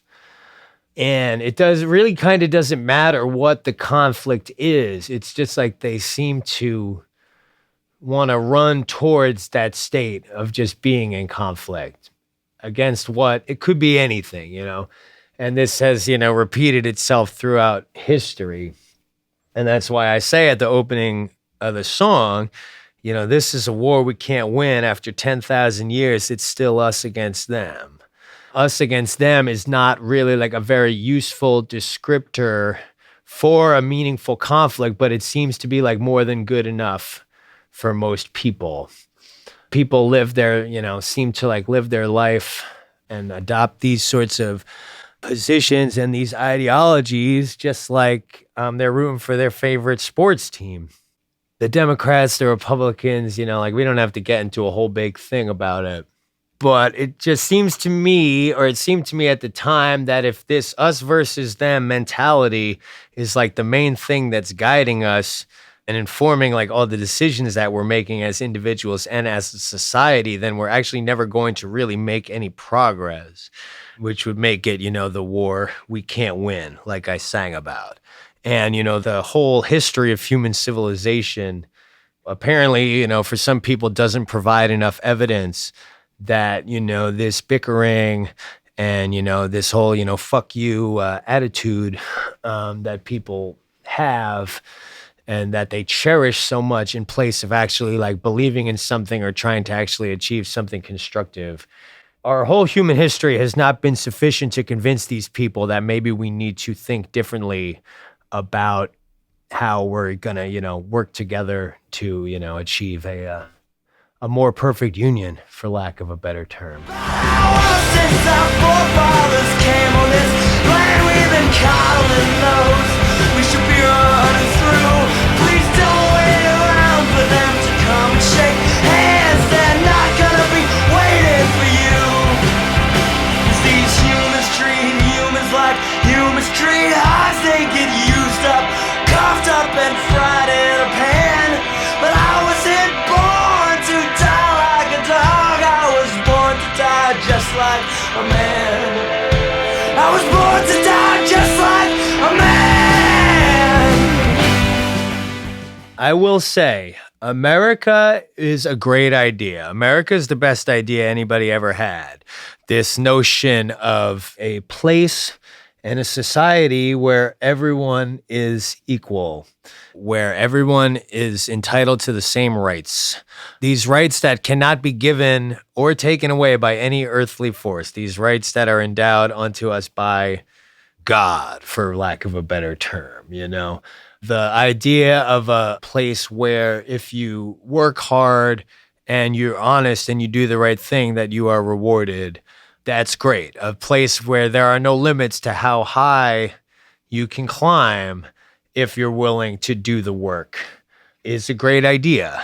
The idea that everybody's opinion is worth the same, that everybody gets the same vote, that everybody gets the same chance to succeed is a great idea. Obviously, that's not the real world. That place has never existed.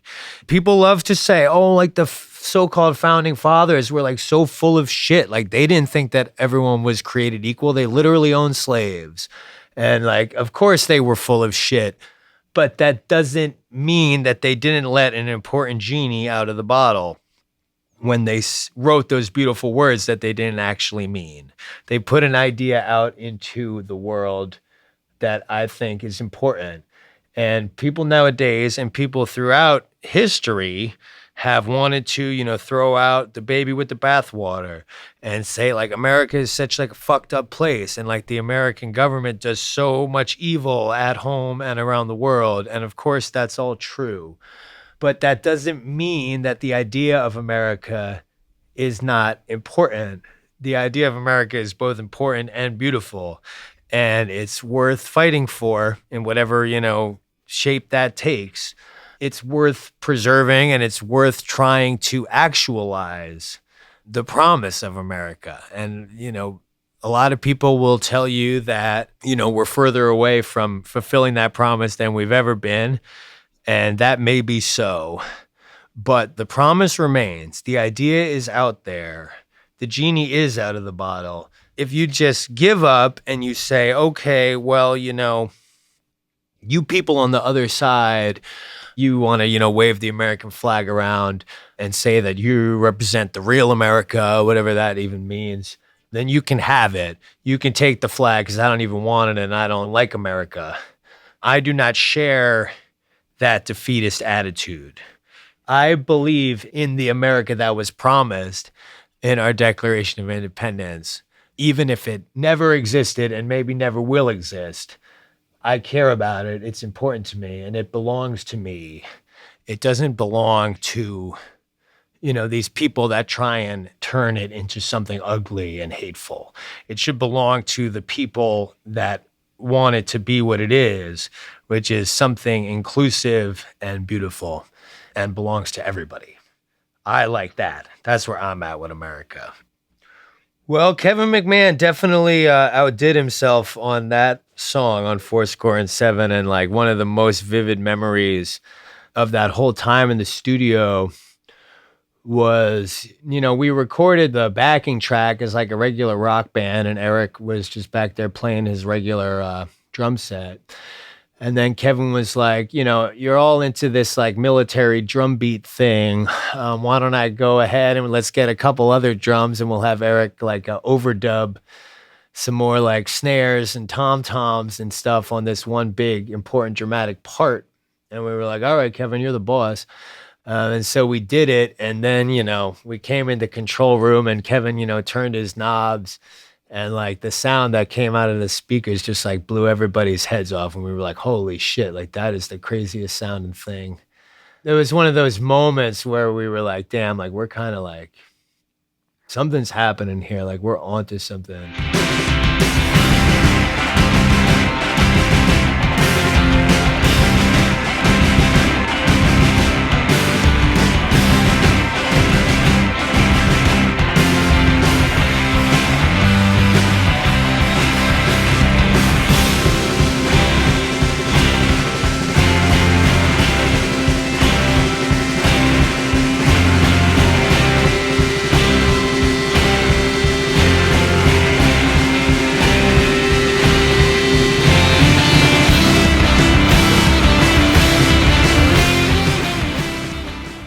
So many times that Kevin, came through with, either like an idea or, just like executing an idea that we had like with the technological know-how and the finesse to actually take like, a goofy off the wall thing that we wanted to do and like actually manifest it in the real world in a way that like, would make sense to the listener and be like really pleasing and sonically exciting. So hell of a producer, that guy, in a lot of ways.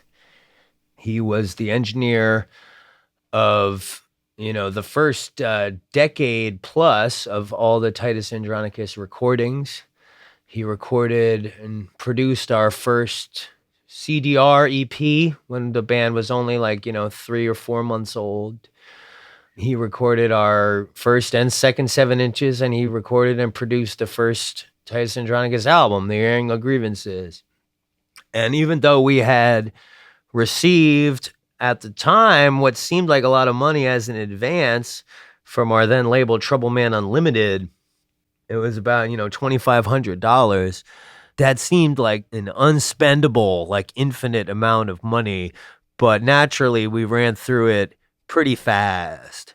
But Kevin McMahon, really believed in us and wanted us to, have the best possible debut record that we could. So he cut us a lot of breaks, and he let us pay him in amplifiers and effect pedals that were like mostly broken, and he cut us a lot of slack. So it was only natural, and I couldn't have been more thrilled when we had this deal with XL. I basically took that entire advance, and I just, plopped it down in front of him, and I said, this money is yours now, and how many days in a row is that going to get me in this studio of yours? And I guess it ended up getting me about almost 30 days.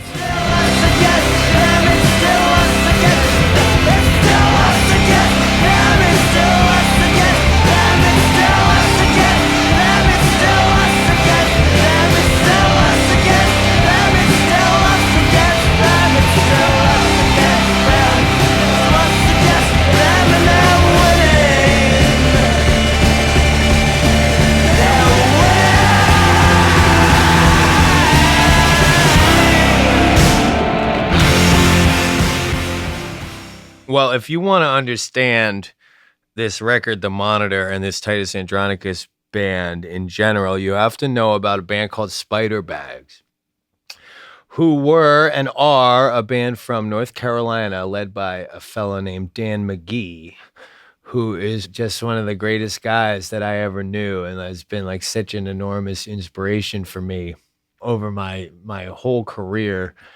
The song theme from Cheers was very much a conscious and deliberate attempt to write a song in the style of Spiderbags.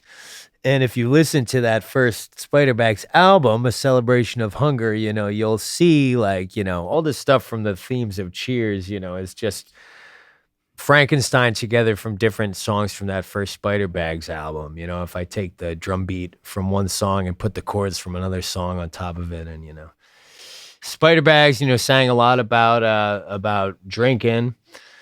I was having my own, feelings about alcohol and, substance usage in general at that time. And the fact that, I am often trying to numb myself to the reality of my life to dull the pain of being alive. Not unlike on No Future Part 3 with the Lexapro stuff. But this time it was using alcohol to do it. Spiderbags offers me the perfect musical jumping off point to discuss these things. I'm sorry, Mama, but I've been drinking again. Me and the old man got us a head start on the weekends. And rest assured tonight I'm gonna be in Kevin's basement with all my friends, provided we can get lazy asses down to bottle king by 10. Spiderbags style was a little bit more country leaning, but still very much rocking, and had really a punk mentality and a punk energy, but utilized more classic kind of American song forms. They would get compared a lot to Silver Jews at the time, but they were far more rocking, hard rocking than Silver Jews. But Dan had kind of a deep voice, sort of like David Berman had, and they had a lot of incredible things going on in the lyrics. His perspective on life and the poetics that he would use to articulate it, and how just really strong and sturdy these songs he was writing were, just one classic after another, songs that seemed like they would have just been around forever. And so it was huge for us. And so when Spiderbags came and played in New York City, we were able to convince them to come and do an afternoon concert in Ian Graetzer's garage, which was where we practiced. And all the kids from, Glen Rock came out to this matinee concert, and we just like 30 youngsters in the garage watching Spider Bags, and all the guys in Titus Andronicus being like, this is it. Like, these guys are as good as it gets. Like, this is so awesome. All of this, culminated beautifully for me when Dan McGee of Spider Bags, that incredible guy I admire so much, he actually made the long drive all the way from North Carolina up to New Paltz and sang the song as a duet with me. I don't think he'd ever even heard the song before, but he came up and we listened to it a few times, and I wrote out the lyrics for him, and in like 4 or 5 tries or something, he just banged it out and gave that beautiful performance and really gave me, that authentic Spider Bag sound that I was so desperately trying to emulate. I'm sorry, Mama, expect a call from the neighbors tonight. All of my asshole buddies are coming over and they're being a little too alright. I'm sick and tired of everyone in this town being so goddamn uptight. Don't you worry, I do all the talking when they turn on the flashing lights. When I'm an old man, I can be the quiet type, and I can go without a moment of fun for the rest of my life. I could have probably been forgiven for just keeping that song more regular, especially since the lyrics talk about, being kind of like a lazy bum and a drunkard. But I guess I just couldn't help myself, and I had to do another like paranoid android type thing where I was like, well, I've got, 2 more riffs or song ideas that are also in G major, and I can put, drinking lyrics on top of those as well. So why don't I just go for it? And that's what I did, because I was just incorrigible back then. Like, I just didn't, I don't know. I just couldn't stop writing the songs until there was nothing, there was no more road left in front of me. Could be accused of, overwriting some of them perhaps, but I think this theme from Cheers 1 turned out pretty okay, all things considered.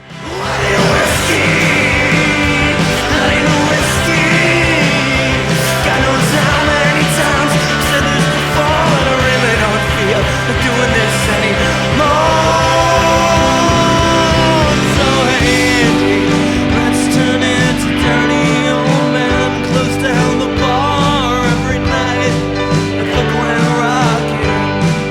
Talk about our grandkids as we stroke our gray beards. Funny, we're still doing car bombs after all of these years. Well, believe it or not, To Old Friends and New is actually the first song that I wrote on that album. And I didn't write it for the album.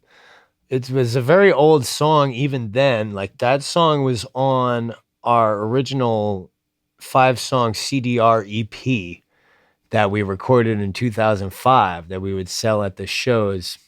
The last track on that EP was me doing like a solo piano version of that song, To Old Friends and New.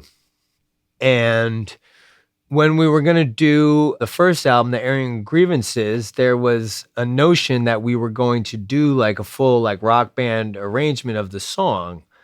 But then when we actually sat down and said, okay, these are the 10 songs that we got, the track list was going to be too long and it wasn't going to fit on one 12-inch vinyl record. And Mike Simonetti at Troubleman Unlimited was clear, like, this has to be one 12-inch. Like, we're not doing a double album for this.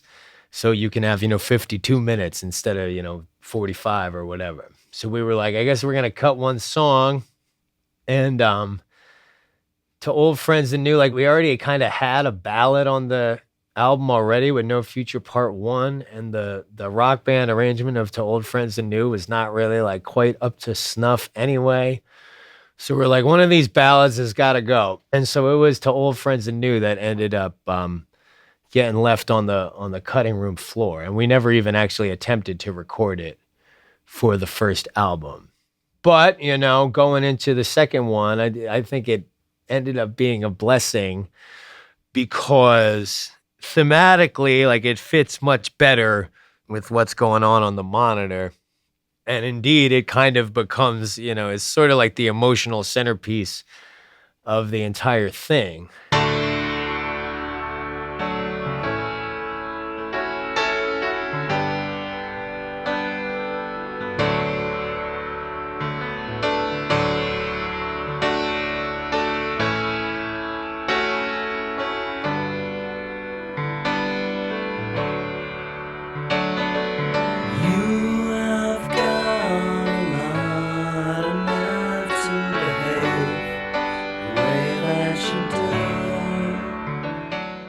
And sometimes that's how it is. Here's another tip for artists. Like if you're doing your second album or, your fifth or sixth or whatever, you're trying to start writing a new record. One good place to start is look at whatever songs you have just lying around that haven't been on a record yet. And as you're cataloging them, these leftovers or these loose songs that you've got, maybe, take a look and see if there's any themes or motifs or ideas that are unifying those songs. And you could potentially use that like to guide you towards, creating however many other songs you need for the record. So that's a little bit what happened here. To Old Friends and New is very much a song about conflict and people with a common interest that find themselves, at odds. And how can I put this diplomatically? It really gets my goat a lot of the time when people reduce The Monitor to being a so-called breakup album, because indeed it does address the dissolution of the romantic relationship I had that made me move up to Boston in the first place.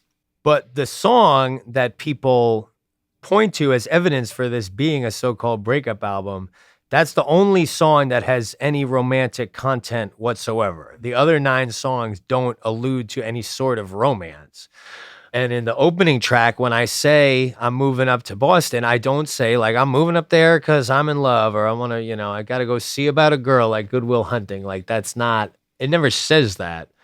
But people get, hung up. They get stuck on this To Old Friends and New song and they say, oh, well, this is, the smoking gun that proves the entire point of this album is crying over some failed romance. And I think that's unfairly reductive. Because like I said, the meat of the album is these 6 like vignettes that all take their own little look at, these conflicts that we have, as within our society, within our interpersonal relationships, within our own selves and the different, parts of our own psyche. And so the conflicts that inevitably arise within any romantic relationship, that would be certainly something to talk about if you're making an album about these different sorts of conflicts. So that's what I did with this one. But, the fact that it's the only song on the record that talks about anything to do with romance, and it was already 5 years old when the record came out, I think people are a little misguided in that. Like the time traveler who's been following these cycles are bringing me down.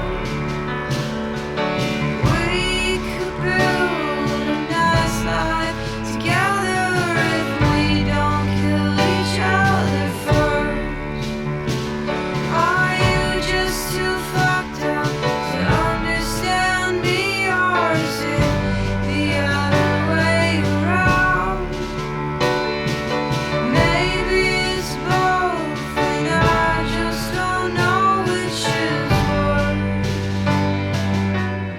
worse. Another big thing that was going on in the early days of like the Titus Andronicus professional touring career is that, in our travels, we would come across some like-minded, musicians about, kind of our same age or at sort of the same stage of their careers. And lots of times we would be fortunate enough to, become buddies with them. And one great example of that was the band Wye Oak, who are, fantastic. At the time, 2-piece band of Jen Wasner and Andy Stack.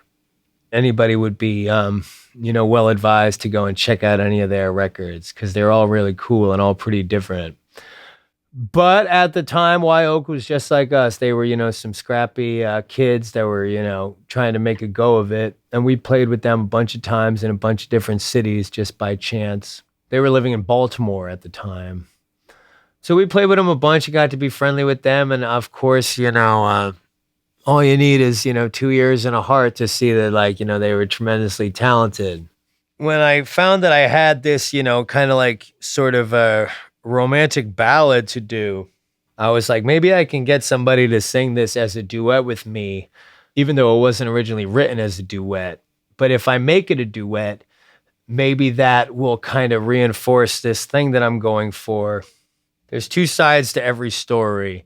And our narrator of the Monitor album is, quite the finger pointing, uptight, kind of high horse guy. So maybe, if we're going to open the window and let a little light in on this song and start to be a little more compassionate and merciful towards, the so-called other that's on the opposite end of some of these conflicts we're exploring, maybe doing it as a duet could go a long way towards achieving that.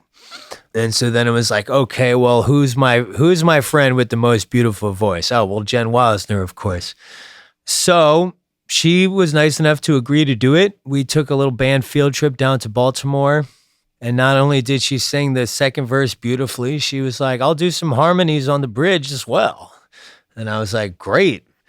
So that was, she sang that just as beautifully as the verse. And then I was like, hey, as long as you're here, like, why don't you just fucking do the guitar solo as well? Because she's also great at that. So she kind of came in and pretty much took over that song, which I couldn't have been more thrilled about, because she had some ideas that she executed fantastically, and brought this whole other character and this whole other different musical skill set to the record. So she'll always have a special place in my heart for that, and I always owe her a big debt of gratitude. Was it the down? Was it the Lord who gave me those words? Ones I never heard. It's alright to kill, and it's alright to steal, and you're willing to hold up your part of the deal. There are plenty of things that are worth dying for, but you'll never know till you open that door. One thing to know about me is that my all-time favorite musician, songwriter, rock star is Lou Reed. And I think, there's so many great things about him, but the most amazing thing that he did across his career was he turned a really compassionate gaze towards people that were really marginalized by society, people that were subject to serious degradation. Transgender people, junkies, not to conflate the two, but people that in the 1960s and 70s were really looked down upon. Lou had a lot of sympathy and compassion for them, and he turned that into, many beautiful songs. And, once again, I just happened to have the guitar here, and he had a song. There was a song that Lou wrote for the second Velvet Underground album that they ended up not using, that appeared on the Peel Slowly and See box set. It went something like, I don't care about your present pay and the nightlife you keep burning. I don't care what your old man says and the ways you have of learning. 'Cause it's alright the way that you live. It's alright the way that you live. And so I heard that, and I was like, that sounds nice. So I just went, it's alright the way that you live. It's alright the way that you live. I basically took the same words, same chords, changed the time signature. It's alright the way that you live. It's alright the way that you live. Just kind of, if you're going to steal, you should steal from the best. So Lou helped me out with that one. I'm sure he wouldn't mind. May he rest in peace.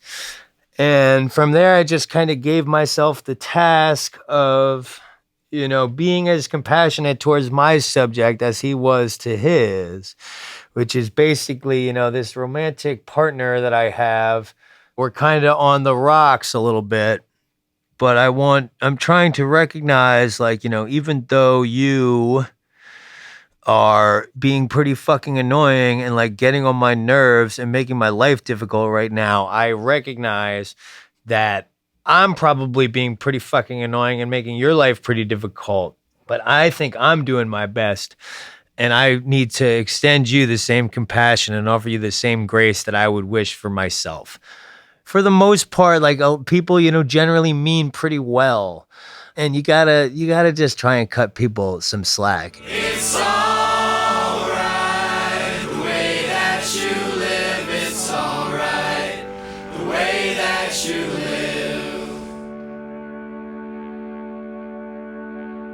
It's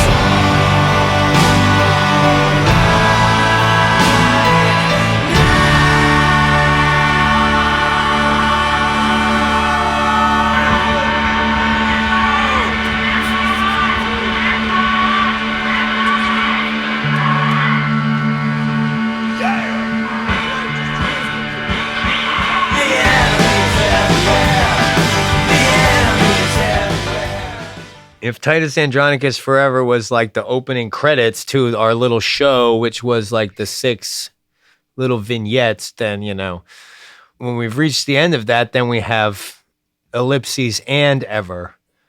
Titus Andronicus Forever and ever, which is kind of like wrapping things up and trying to like tie a little bow around everything and create like this symmetrical structure for our album and our little story.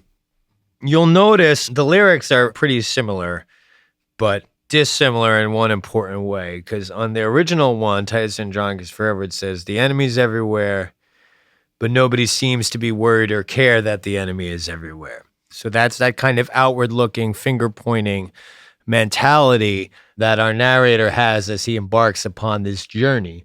When we get to the end, and it's the reprise, the lyric now is, the enemy's everywhere, I'm worthless and weak, I'm sick and I'm scared, and the enemy is everywhere. So it is an inward looking, it is a self-critical reflection of the same statement and the same sentiment. And that is kind of, starting to hint at what, the moral of the story was all along. If the enemy is everywhere, that means the enemy is also within. And beautiful harmony vocals by Kevin McMahon on this track, by the way. His big singing moment on the record, he sets me up with like the sorts of harmonies that like Keith Richards would have done for Mick Jagger on those great old Stones records. So that was a big surprise because he did that when we weren't around. And he claimed that he had gotten a special guest to come do it, that he wouldn't say who it was. And then he played it for us a couple of times and we were like, wait a second, this is you singing. And he was like, I don't know who it is.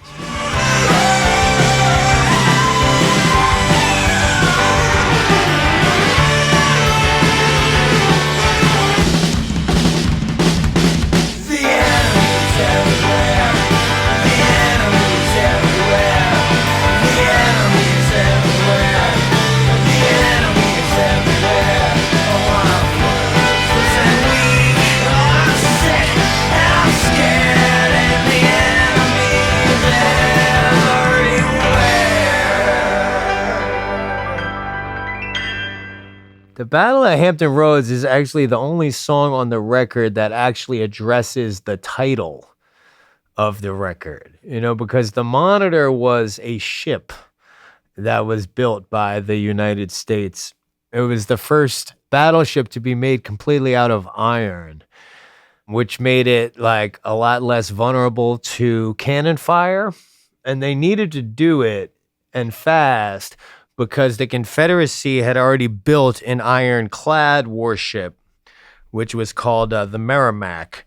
And what they had done was they had taken a regular wooden battleship and just grafted iron plates onto the exterior of it. But even that was enough that the Merrimack was, the scourge of the seas at that time and completely, ran through, the whole United States Navy. So the U.S., or the Union, as they were sometimes called then, had to go out and build this fully iron battleship. And there's a great book about this called The Duel of the Ironclads. And this was another thing that I learned about in the first episode or two of the Ken Burns Civil War documentary that had me completely flabbergasted, like that I'd never heard of this before, like this amazing moment in naval history. Learning about these, these ships and this battle of Hampton Roads when the Monitor and the Merrimack finally went head to head was just like so incredible to me. And that was, watching that and learning about that in the movie and reading the book made it pretty clear to me. This is like the image, like this is what I'm going to use. This is going to be like the album title. This is going to be this is going to be like the metaphor that's going to like tie this whole thing together. The mystic chords of memory stretching from battlefield and patriot grave to every living heart and hearthstone all over this broad land will yet swell the chorus of the Union. When again touched, as surely they will be by the better angels of our nature.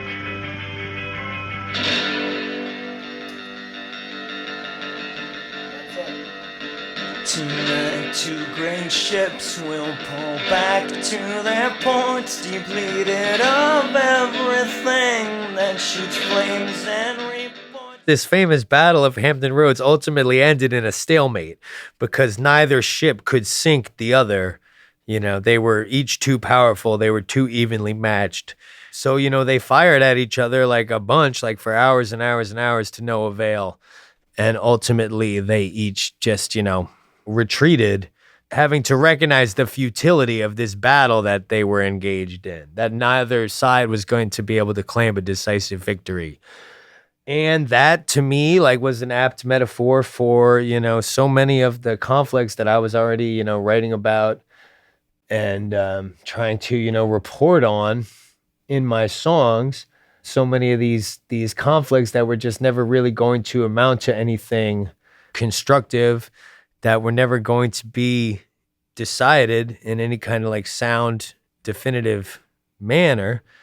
And of course, if you wanted, you could look at it and say that, these two ships, are me and the girlfriend that I couldn't work it out with. That would probably be a fair interpretation of that lyric. But again, I don't think it's exclusively that. I think that's one way to interpret it if you're so inclined, if you're really hung up on this breakup album concept. But it just was, to me, it was, the perfect metaphor to kind of speak about the futility of these conflicts. That there is no race more human, no one throws it away like they do.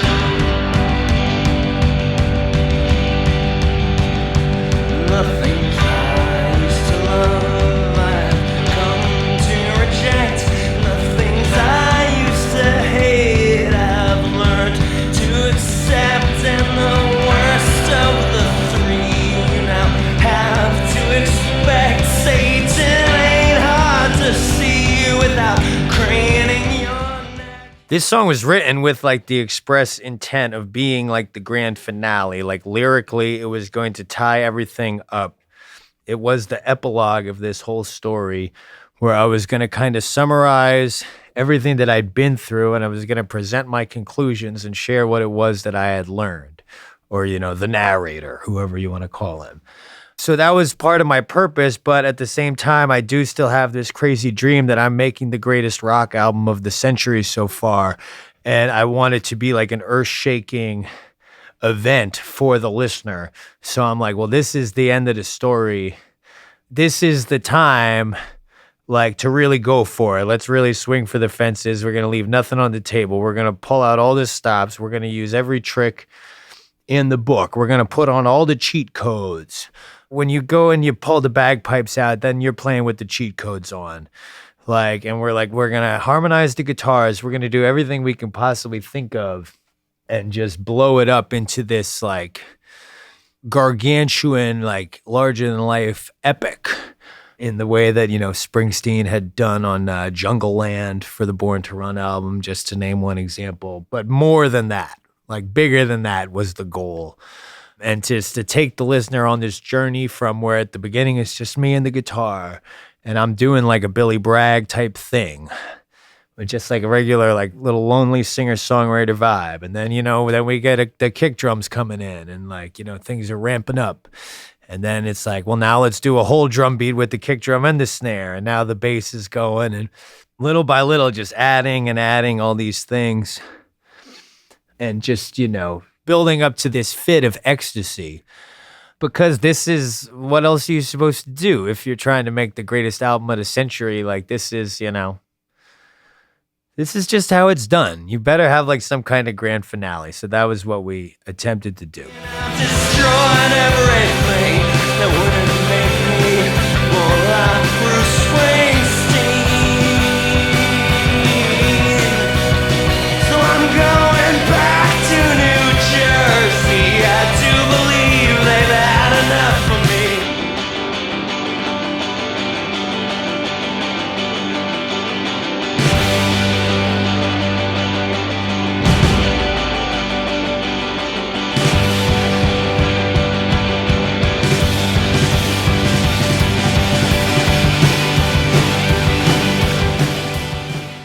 It is kind of like an exact mirror image of the opening track, More Perfect Union, where I'm leaving New Jersey and I'm going to Boston with a lot of hope and a lot of optimism and ambition. And then here on the closing track, the reflection, we see that I am returning to New Jersey, leaving Boston, and feeling, kind of defeated, having been through like kind of a sobering experience, and having, like a different sort of perspective on all those themes that we've just been talking about. But ultimately realizing that, in all the conflicts in which I was engaged, I was a more than willing participant. And everything that I had accused my opponents of, I too was guilty of those same things, which I guess is like kind of the moral of the story. That's why, at the end of the song, I say, my enemy, it's your name on my lips as I go to sleep, and I know what little I've known of peace. I've done to you what you've done to me, and I'd be nothing without you. My darling, please don't ever leave.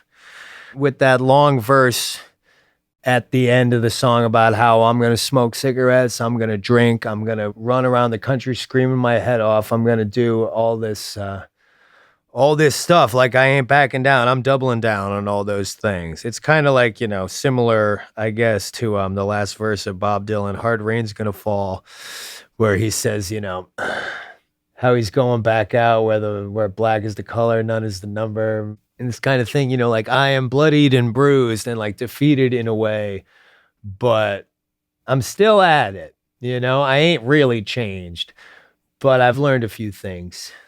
If nothing else, I am recognizing my own complicity in the structures around me, and I'm starting to take a little bit more accountability and open myself to the possibility that maybe I am not completely blameless for my own misery. Like I might be the architect of my unhappiness to a certain degree. Maybe that's, just a tiny step towards, thinking a little more critically and just going about your life with a little bit more intention, and not just kind of blindly casting about and doing things without really thinking of them. So now when I drink, I'm going to drink to excess. And when I smoke, I will smoke, gaping holes in my chest. And when I scream, I will scream until I'm gasping for breath. And when I get sick, I will stay sick for the rest of my days, peddling hate at the back of the shed. The express, each one a fall in the face of your idea of success. And if this be thy will, then fucking pass me the cup. And I'm sorry, Dad, no, I'm not making this up. Like a few years after this record came out, this guy named Gabe, who was a student at Occidental College in California, sent me this term paper that he wrote about the album, where he did like a really incredible job of explaining it, like better than I possibly could, and better than I've done on this podcast so far. But Gabe basically explained how, like, after we come to this conclusion about how I, the narrator, have been playing the same rotten games that my so-called enemies have, and I too am guilty of othering them and trying to cast them as the cause of all my problems. That's kind of like a sad thing to realize, or that could be like a moment of like a guilt or shame for the narrator, recognizing his complicity. But the music doesn't reflect that. It doesn't sound ashamed. It sounds less ashamed than ever. It sounds more shameless than ever, because that's when we get the bagpipes and we get the harmonized guitars and the whole kitchen sink arrangement. So I guess the point of all that was to say, like, okay, we've gone through this whole kind of disheartening, disenfranchising, sobering experience and learned to recognize our own complicity in these systems. But at least we learned something, and like we've had like an epiphany. Things are clearer than they were before. Whether or not we choose to take it, there may now be illuminated a path forward where we could hopefully grow as a person and become, kinder and more compassionate. If you look at it from a certain angle, that would potentially be something to celebrate. And that could be a joyous moment at the same time as it is kind of a moment of sadness and shame. As far as the literary angle of it, that maybe is why the ending is so grandiose and ecstatic, even when the conclusion is maybe, not quite so joyous.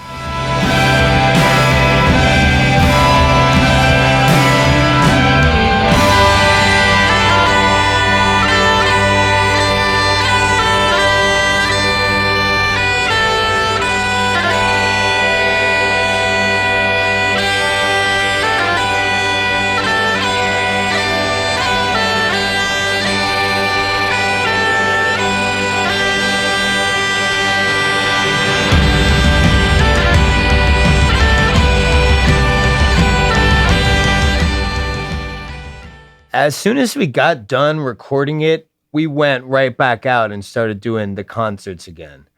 Like, we went right from the studio to the airport to go over to England and play the Reading Festival.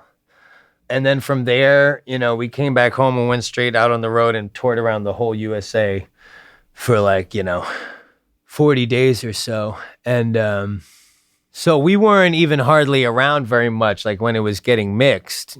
Kevin McMahon just did all the mixes while we were out on the road, and he would, email them to us, and we would check them out and approve them or give tiny little notes here and there.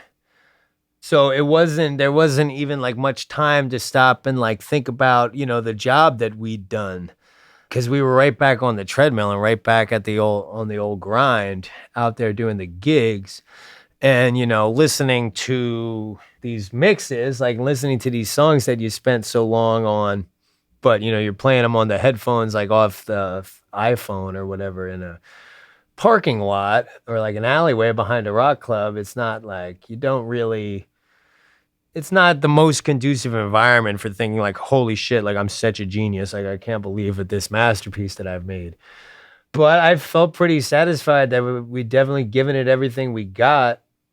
That's all that I could really ask, because like even by like the end of the tour that we did while Kevin was mixing the album, like I can remember, the last show in New York City at the old Brooklyn location of the Knitting Factory, like getting done with the concert and looking out, and there's like, oh shit, there's only like 100 people here. Like, a year ago, it would have been like 200 or 300. Like, this project is maybe like running out of steam.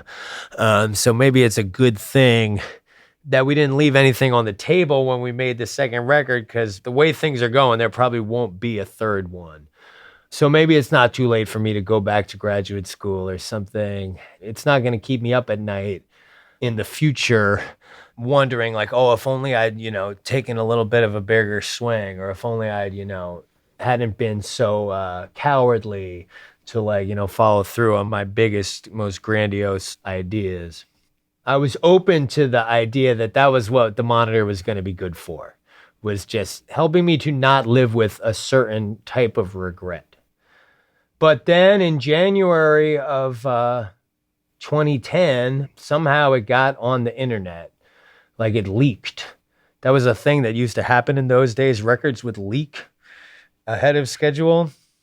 And I don't know why, but, people started sharing it a lot on, Napster and Soulseek and stuff. And it started like picking up a lot of steam. And next thing you knew, like when it came time to do the record release show at New York's, Bowery Ballroom, all of a sudden, we're playing for an audience of 600 people and they all know the words to the record that came out that day. And so I was like, oh shit, like the train might be leaving the station again. And so, my little crazy adventure got, a couple years added on.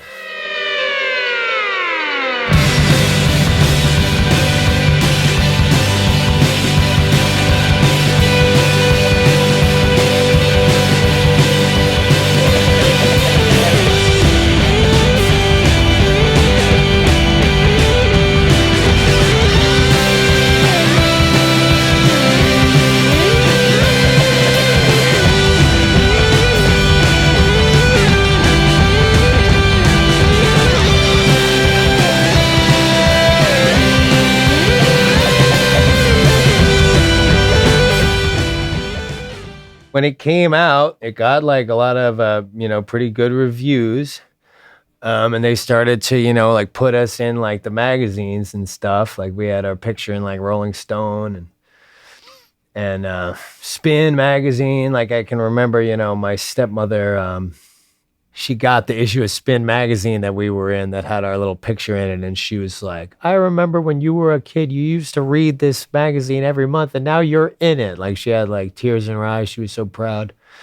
So that was nice. And then we, started getting all these like different opportunities. Like, pretty soon we were fucking on TV, like, on the Jimmy Fallon show.